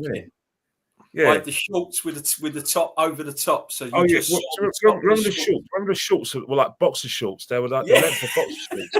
They were like fucking budgie smugglers, with the shiny fucking shirt, the shiny shirt. But there's one thing I can't get my head around, Kenny. And if I was still playing today, I would still wear the Puma Kings football boots, black and white football boots. I can't get me in, or the Adidas World Cup football boots. Oh yes, we always thought if you play football that the best football boots ever. Seriously, Puma. If you were a striker, you had to have Puma boots. Obviously, I think because by that time Nike came in because China was wearing Nike Tempos. Glenn Hoddle was wearing Nike, but before that, it was always for me. It was Puma. Remember Kenny Dalglish was wearing Puma, isn't it? Yeah, but I remember the names we're mentioning, by the way. Just look at the fucking names we mentioned. Dalglish, Glenn Hoddle. Yeah, look at the names. They're world-class leagues. This is what I mean. I think the problem of today is people in media and all the young fans. They say world-class, and it just rolls off the tongue. But there is no one around at the moment. Well, apart from your Messis, your Ronaldos, and everything else. But for me, world class is you've got to be someone special. And when I've seen the likes of Zidane, Maldini, Maldini, he's got to be. If you go and see some clips of YouTube on Maldini at a defend, we think Saliba. I'm glad you said Zidane. A new Maldini. You think Van Dijk's a Rolls Royce? You go and watch him. You go and watch Maldini. Centre back, left back. That guy was fucking right. We were doing it world class in 3 positions. But you want to talk about a man marker? No one talks about Baresi, Franco Baresi. Exactly. That is a guy, right? That if he marks you, you stayed marked. Yeah, exactly. Marked. Hand and pocket. Yeah, but we're talking about like Saka, world class. Yeah, he's up there. He's a great. In this era, he's world class. That's in this era, in the modern football today, But you're talking 90s, 80s, 70s, 2000s. No. As an example, right? If you was to put sort of the likes of Pirlo, Maldini, and all these great players that you've Tony seen, Adams. None of these modern day players would probably make the first 11 if they was up against them. Wouldn't get out of the academy. None of them players would make the first team in this era. Wouldn't get out of the academy. They can't invert. They're not ball playing centre halves. They can't play multiple positions, and they can't run all day. And they're on the beer and the sniff. Yes, they wouldn't fucking get a game. Let's be real. Gascoigne. Look at Gascoigne. We're all Arsenal, we can all sit here and say Paul Gascoigne's one of the best footballers we've ever seen. Yeah, he was insane. Mate. Oh, he was fantastic. He regrets not going to fucking Man United. I don't give a shit what he says. Yeah, he regrets not going to Man United. But Lee, let me tell you something now. in the 70s, there were about 10 Paul Gascoignes. Because I'll tell you one thing, Alan Hudson played like Paul Gascoigne. Tony Curry played like Paul Gascoigne. Frank Worthington, Rodney Marsh. Worthington, yeah. Wow. Fucking hell, Rodney Marsh, yeah, fucking hell. You know what I mean? Yeah, come on. Wow. Georgie Rodney Best. Marsh got cancelled from Sky because he said something he shouldn't have said. Georgie Best, Kenny. Yeah, George Best, yeah. Oh, one of the best players. That guy was a fucking disgrace, mate. And look at the pitch. Look at the pitches he played on as well. And they get back then, like Chopper Harris is fucking flying straight into you. Bang. Yeah, we've all seen the fucking the cup final, Wimbledon, Liverpool. Yeah, after 2 minutes of McMahon. Not even 2 minutes, it's fucking 5 seconds, Kenny. 5 seconds, right? Yeah. In fact, I think I can play that because I won't get done for copyright because it's old. I know you got to go, Kenny, soon. What's that? What's that? The Vinnie Jones. The Vinnie Jones. The Vinnie Jones tackle. Yeah. Right. Let me go to He couldn't play football, could he? Really? When you think. Vinnie Jones was just a fucking bully. That's all he was. Yeah. He was a bully that could fucking rough you up. Yeah. But worked. And that was it. Yeah, and now he's a film star and he's in some fucking with some fucking bullshit TV series. You think about Wimbledon for those sort of 14 years. How they managed to last for a club of that size to actually play top flight football for 14 years? They scared the shit out of everyone, mate. Dennis Wise and all that. But this is what I said. This is what I said to Lee yesterday. All right, I know it's not. They're not the same and they don't play the same football and times have changed. But I would say the modern day club similar to Wimbledon is Brentford. Yeah. Because if you look at Brentford, what they're doing, and I said about Thomas Frank, he's going to land a proper job one day, that guy, because what he's doing for Brentford. But I would compare Brentford as like your modern day Wimbledon, but play obviously. I think so. Yeah. You think about it. All the players that he got, with the exception of probably like Ben Mee, obviously you've got the foreign players, but the English players have come from virtually the wrong league. Proper hard man, mate. All right.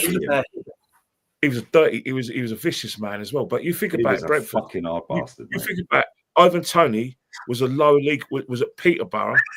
Newcastle, Peterborough, North East Side, Northampton. Hey, Lee, I just had to get him one more time to show everybody what a real was like. Yeah, those were boots, man. Yeah, but Pinnock was playing non-league football. Non-league football, and look at him now. He's a competent centre half in the Premier League. Yeah, and he plays for Jamaica. He's a decent centre back. And this is the thing. I like a rags to riches story, like Jamie Vardy. Jamie Vardy owns the record of 12 straight Premier League games he scored. He broke Van Nistelrooy's record, didn't he? Yeah. Jamie Vardy, same. Listen, I've got a lot of stick for him, right? Because I don't fucking like him as a pundit. Yeah, and he's blocked me everywhere. Right? Mick Harford's a nut job. Mick Harford was fucking tap, mate. Yeah, that guy's mate, seriously, the men in white coats right now would have come for him in this era. Yeah, right, he's tapped. But Ian Wright as a footballer, even Vinnie Jones was scared of Mick Harford. Yeah, Vinnie Jones was scared of fucking Brian Clough. Yeah, sure. do you remember the story where he fucking he said who was the assistant under Cloughie at Forest? Keith Fenton. No, I don't think it was him. It's someone else. No, it's the maybe Forest. It was Fenton. When he was at Forest and they played Wimbledon and they had their ghetto blaster going. You remember the story? Remember that? Oh, that's it. And the Forest, Brian Clough sent the captain in there. Yeah. Was it the captain? Maybe it was the captain. He was like, tell him, turn his fucking beatbox down. Yes. Yeah, and he comes back up and he's gone, yeah, they've turned it down. 2 minutes later, it's up again. Right, I'm going to send you back down. Tell him to turn it off. Yeah. Eventually, fucking Cloughie goes to there, grabs it. Yeah. Now play your fucking music, you prick. Vinnie Jones is sat there like, what? Cloughie's class, man. I'm gutted that I never really see Cloughie. Like you and Kenny have seen it, yeah. I'm gutted I never see Cloughie. My old man says he was fucking tapped, mate. But what a manager, mate. Was it Peter Taylor? It was Peter Taylor. You know what done Cloughie? Drink. Yeah. Cloughie and Aaron Kendall, both of them had early deaths because too Howard much drink. Kendall as well. Yeah, come on, Everton. Yeah, Howard Kendall. I think they're only about. I think they're both 69 when they died. That's young, because they were as good as alcoholics. That shortened their lives. Was that John Barnes? Yeah, John Barnes. Yeah, I guarantee. Yeah, he was unreal, right? I guarantee that if you sit that guy down off camera and say to him, "Do you regret not taking that ball to the corner at 89?" Oh, yeah, because Kevin Richardson nabbed the ball off him, innit? Right, and then we broke away, and then Michael Thomas scored. Right, I guarantee he fucking has nightmares over that, like Henry has nightmares of that Champions League. He'll never admit it, though. He'll never admit it.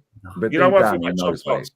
If he didn't have those Achilles tendons injuries, I think he would have been one of the best players in Europe. He was unreal, mate. John Barnes was such a good footballer. Do you know what? I'm blessed that my old man's in his 60s. Yeah, he's 66. Yeah. Right. So it's like, I can say to him, yo, what about this player? What about that player? And he said to me, he goes, fucking Glenn Hoddle, mate. Platini. Because they were just fucking rolling. Hey, Lee. We watched Stoichkov the other night. And the person said, "Oh man, I've never seen this before." We were like, "Take a look." And I said, "Now you see why we the way we are, man." And this is our era. Yeah. Now imagine their era, because they're 10, 15 above. Yeah. Now imagine my dad. My dad's 66, mate. Yeah. I'm 42. You're 43. Yeah. Kenny's what, 50? You're 50. You're 10 above 50, me, Kenny. 52. DJB's what, 15 above. I'm 57. Yeah. There you go. 15 above. Now imagine my dad. Yeah. Yeah. And my dad back then, was hanging around with older lads and Duncan Edwards. 66. Yeah. So my dad was 8 when we won the World Cup. Yeah. Right. And my dad said to me, like, obviously the Munich thing and all of that, bless up, RIP to them. My dad was hanging around with the older lads in the area and all that. They were going, oh, Man United got this lad called Duncan Edwards. Every single fucking old head I swear, I'm getting chills. My hairs are standing up talking about this guy. Yeah. I swear down, every person I've ever spoken to that's of a certain age, and I've said, how good was Duncan Edwards? They went, he would have been the best player ever to have played football, mate. He would have been. Every single fucking person has said that, mate. It doesn't matter whether you support Tottenham, Arsenal, Leeds, Reading, fucking Millwall, anyone. Everyone said that. You think Leo Messi's good? You think all these players, Eusebio, all this, Maradona? No. He would have wiped the floor with a fucking lot of them. He would have he was only 21 when he died, and he was a seasoned international for England. You know what I mean? Yeah, he was sad, man. It's sad, you know what I mean? Yeah, it's and sad. He was 21, and they said he was built like a grown man when he was 15. A bit like Rooney. No, I'm not comparing the two, obviously. See, a lot of these younger fans, and that they've grown up looking at football players playing on lush pitches, beautiful pitches. Even your non-league football pitches now are like carpets. I was watching the FA Cup side the other day, and I'm thinking, cool, that's non-league pitch. You know what I mean? So. Go Russian Diamonds. It's a carpet. Exactly, there. But Kenny, we were seeing teams roll out. We were seeing players doing what some of these modern players do in the middle of January on snow. Yeah, it was just incredible. All you had was an orange ball. And that's it. They call the game off now. Well, where's the orange balls gone these days? No. They call the game off now. Oh, it's too cold. Frozen pitch. That's gone out. It's a health issue. That is. Do you know what's funny as well? I think undersoil heating. I think since the 80s we've had undersoil heating where every club's had it as it's prerequisite of your Premiership clubs. You've got to have undersoil heating. I know that only a few clubs had undersoil heating in the 80s, and I think Arsenal had had undersoil heating in. We were one of the first clubs. We was one of the first clubs to install it. Yeah, it was one of the first clubs to fly to an away game as well. Do you know that? Yeah, Highbury was one of the first clubs to install the underground heating because our games was never cold. Our games was always cold. the first to fucking go and actually put proper money on the table for a player, though, were we? Yeah. No, exactly. But I wish we hadn't have installed underground heating, because there were some games I wish it'd have got called off. All right, Walsall. When was that? What, 83? Was it 83, Yeah. 81, 82? It was, the anniversary was on Saturday.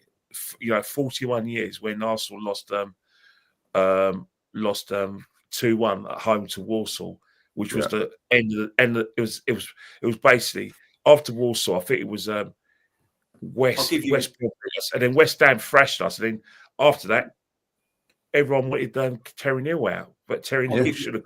I'll give you another FA Cup memory. I'm sorry to cut in before you go, DJB. Yeah, anyone who needs to leave, Kenny, if you need to leave, let me know. Matty, I'll stay for one more minute because I got 2 more minutes. I'm enjoying it. And you might remember this game. Do you remember the FA Cup? Mickey Thomas, was it Wrexham or something? Oh, fucking Wrexham! Oh, don't 92. That fucking free kick, mate. Do you remember that? And we went 1-0 up as well. Oh no. That fucking free kick, I swear. Every time, like every time I see them, we've had some I live in Spain now, so I don't see it, but I'm sure they still play that on BBC and ITV back home. They always show that bullshit. Really, what you don't remember, we actually thought we equalised in the last minute. The referee disallowed a goal. VAR, we were robbed. Oh, I'll tell you what, that if you take a look, if you've not seen that, and if anyone's not seen that, take a look at that. So, as it was the FA Cup draw today, some old memories of the FA Cups. We've crashed that. Do you remember afterwards we won in that run where we beaten Sheffield Wednesday 7-1. We were thrashing everyone, and we won. And Ian Wright and Paul Merson and Kevin Campbell couldn't stop scoring. No, exactly. Yes, man, what a player! I remember Vladimir Petrovic in '83. He scored against Aston Villa in the FA Cup quarterfinals. Kenny's an encyclopedia of this football club, by the way. I remember Vladimir Petrovic. We only had him for a season, though. He went back to I think he went back to Belgrade the season afterwards. I think we had him on loan, wasn't it? Yeah, we had him on loan, didn't we? I think we only had him. We didn't have him long. Me and Matty are baffed, didn't it? We're like, who the fuck is this guy? All I know is if he came from like a bomb Belgrade. Red Star Belgrade. Back then it was rough. You played them teams. We've had some howlers, though, didn't we? We've had some howlers. Big up Peter for the super chat and the membership as well. John Hawley from Leeds. Remember John Hawley from Leeds? Yeah, John Hawley. John Hawley. I remember John Hawley. I don't. Lee Chapman. You know what's mad? Yeah, Lee Chapman played for Leeds. Yeah, my uncle and my cousins support Leeds, and where I live in this part of Spain, there's a bar around the corner. Every time Leeds United play, 3 fucking coach loads of old school Leeds United fans rock up at that bar. Yeah, for every Leeds game, they take over the whole bar. They're all old a lot, like in their 60s and all that, all retired out here. Yeah, mate, there's a massive Leeds following it. Leeds are massive as a football club, though. Leeds are a massive football club. Yeah, they're huge. Anywhere you go in the world, you'll see a Leeds badge on the back. There's a sticker on the back of the car, in it. On the back. A guy I play with in my men's league. He's from Leeds. Yeah, there's some massive clubs in that championship. One more thing for DJ. Go on. Do you remember the John Lukic wiggle? Yeah. Wiggle in front of North Bank. Oh, don't. And then when Seaman got his fucking gig, give us a wiggle. No, we waited until Seaman stopped. We said, "No, you ain't got John's rhythm, mate. Just stop." No, I'm not doing it. I'm not doing it. Lukic, he's underrated. Nobody ever rates him. When we talk about top goalkeepers at Arsenal, it's always Stephen O'Leary. Nobody ever mentions Lukic. He was fucking underrated, that guy. Oh, I can remember goalkeepers like Jimmy Rimmer. Jimmy Rimmer. I remember. We've had Runnison, mate, and Matt Turner. It could be worse. Hey, Lee, you ain't seen George Wood in an Arsenal shirt. No, I don't even know who that is. If I'm honest, Kenny, that's a new name. DJ does though. Yeah, 5-0 against Spurs. Remember that one? 5-0 away. Yeah, was that right on Christmas? Was that the 5? No, it was in Easter Monday. Oh, the Easter, because the 5 then Liam Brady scored that bad boy goal. Now we are talking of a player. Before you go, Kenny, I know you've got to bounce, mate. I appreciate your time always. Yeah, bless up, man. You're always welcome. I love you, man. You're like family. You're like a bigger brother to me, man. You're like an older brother to me. What you got coming up shows this week? Because I know that you're going to be in demand with Man United. Tomorrow, I've got Dan's show at 9:00. But I promised my youngest daughter, because she's been nagging me. She's seen Wicked once in a play, twice in the cinema, but for some reason she wants to see it a third time. So I've got to make sure that I'll go and take and see Wicked tomorrow. And after at 9:00, I've got Dan's show, and then obviously I've got the fan cams with yourself after the Man United game, and I'll be at the game. So Nice fun. DJB got to see him. Matty, always great. We've had some good talks about conversations about American politics. Lee, we always talk. DJB, don't be a stranger. I'm gonna have to go because I've got to prepare some programs for work. So I'll see you later. That's lovely, wicked. Kenny. Good, brother. Good to see you, Ken. Pin Wicked, comment. Take care, mate. Follow Kenny on Instagram. Matty, I know you've got to go as well, and I'm going to wrap this up in about 5 anyway.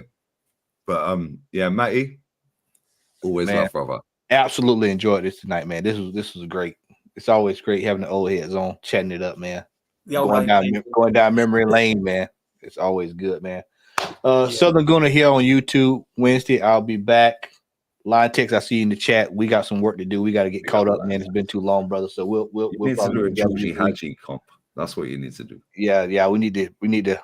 Oh, my Romanian G's couple sus and all that. Chefaj Frate. Yeah, I can speak Romanian. Come on, it's Romanian. I can do all that. Cool cat. Cool cat. That's sit down in Romanian. Cool cat. Matty, before you go, those Adidas boots, are they Adidas? Let's have one more showing of them, my brother. Let's sit right here, man. I call this the work. No, mate. Show that again. With the Proper studs. No, with boots. the studs. There you go. Proper football boots. None of the these working man's boot right here. This not is the pink, working not man. blue. And I'll tell you what, them boots, you can take someone standing on your foot with them and your toes are still in contact. Yeah. This and when I'm telling you, these are the best boots I have ever had. Yeah. I've had them for 15 years, man. Still look how good they look. Yeah. Look I remember when Bergkamp came on the scene, he rocked up with Reebok. Like no player was wearing everyone was what was the fucking make, man? Diodora. Yeah. Oh yeah. Diodora, Kappa. Lotto. Lotto. Yeah, that's a throwback. Bergkamp was like Reebok, and no one was playing in Reebok, so it was all Adidas and Nike and everything. And then Bergkamp, I'm thinking he's got a pair of Reebok football boots on here. What's going on? Those Copas were so expensive coming up as a kid. I remember I used to look in the magazines, man. I think it was like even back then they were like $145. Yeah, yeah. It was expensive, but they were really good. The Puma Kings are still going. The Puma Kings, and they're still loads of money, but they're so soft, man. They're wonderful boots. I'm looking at some of the people in the chat. I couldn't afford Predators, man. That was a David Beckham thing, man. Yeah, the world. Yeah, you talking about saving big time money, bro. I wasn't working like that at 16. That's what happening, bro. No way I'm asking my parents for no Predators, man. I knew better than that. That's crazy. Beckham's got a lot to answer for. And I see him doing a fucking advert today. Yeah, David Beckham was doing an advert for some ninja. Fucking ninja. Did you see it as a ninja fucking cooker? Yeah, juice maker. I'm like, why does this guy want to do the ad? He's fucking nearly a billionaire, bruv. Like, turn it in. Hey, man. When I was coming up, I couldn't ask for that, so I just had to take the Umbros and roll with it. The Umbros or the Diodoras and the Kappas and move on. Yeah, that was it, bro. That was it, man. Bless up, Matty, man. Always appreciate you, bro. Bless up, Matty. Nice to catch up. Man, before you go, Matty, before you go, score prediction for Wednesday, because you're normally nailed on. You said 5-2 against West Ham, which is wild.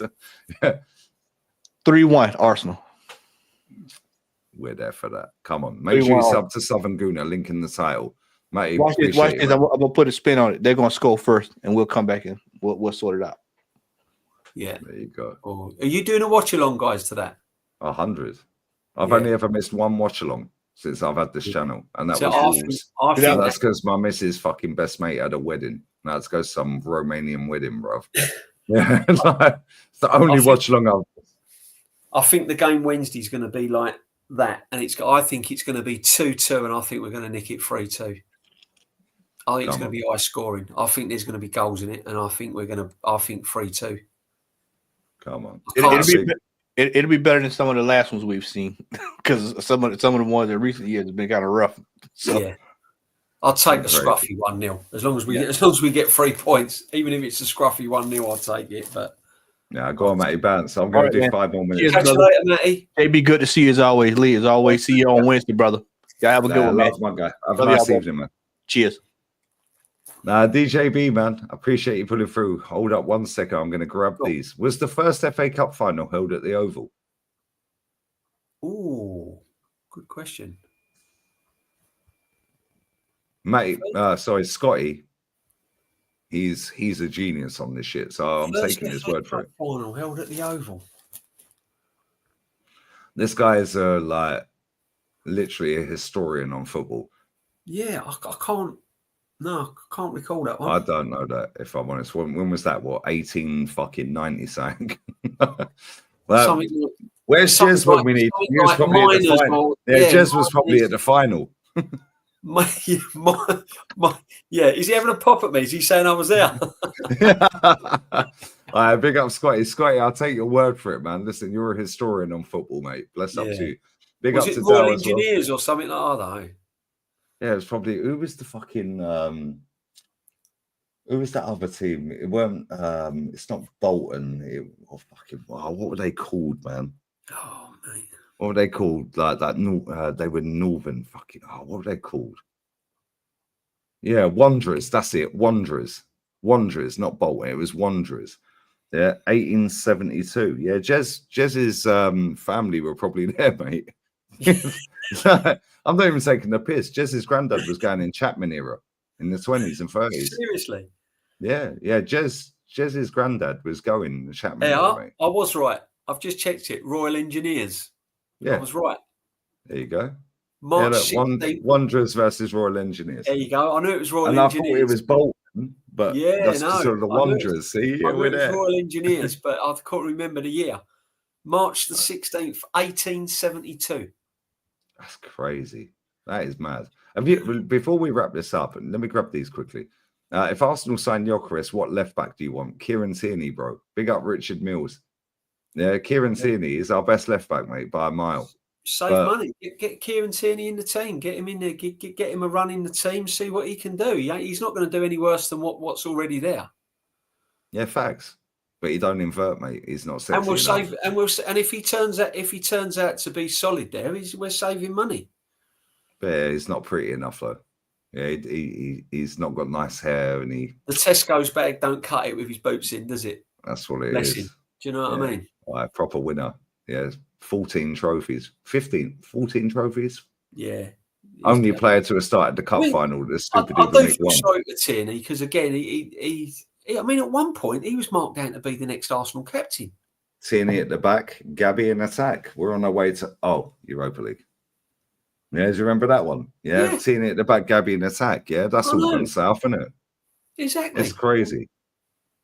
That's mad. All right, big up Oregon Goon. Dow, I love you, man, because he eats bullets, Abby. Yeah, come on, if you know, you know. But we are going to wrap this up. Big up Jester as well, man. Big up Jester. Make sure you sub to this guy. He plays Gran Turismo gaming channel, yeah? This guy's always fucking live. Yeah, I wake up in the morning, I open YouTube, he's live. Yeah, obviously he lives in Australia, so different time zones than that. Wow. We're going to redirect to Sunshine FC. Bless up this woman, man. This woman's so amazing. Yeah, such a lovely, genuine woman. Man United fan, unfortunately.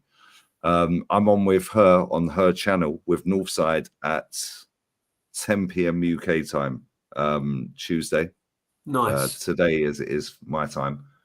And UK, but yeah, 10 p.m. Me and Northside are on for a preview for the Man United game. But listen, DJB, always love, man. Yeah, always love. Cheers, you got any man. shows coming up this week? Are you on any channels? Not at the moment. I forgot to send you Potts' number. I'll send you. Yeah, no worries. I've got, as I said, Arsenal Man United Wednesday, the big one for me, big one for everyone, to be honest. But yeah, and you're at the game, right?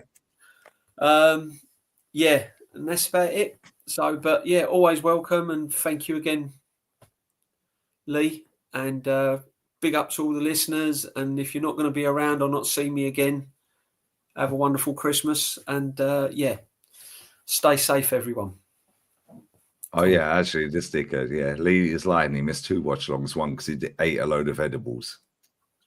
I did. Never a fucking game, mate. I missed the Leicester game. Oh, listen, Never again. I caught the end of that. I caught the end of that the other night, mate. You was, Never again. Deadly they are, mate. Yeah, my missus fucking Romanian, mate, and she's like Yeah. feeding me like sweets. Never again. Yeah. Never again. No, But yeah, Raid Sunshine. Big up to Kenny. Big up to Matty. Big up DJB. Big up you lot in the chat. yeah, And we're out. Yeah, We're out. We're gonna fucking hammer Man United 3-0. Twice we're going to hammer them. Bring them in the League Cup as well, please. It's going to be a good Christmas and a good New Year, mate. Happy New Year. We're out. Stay safe, guys. We're gone. Bye. Cronky out.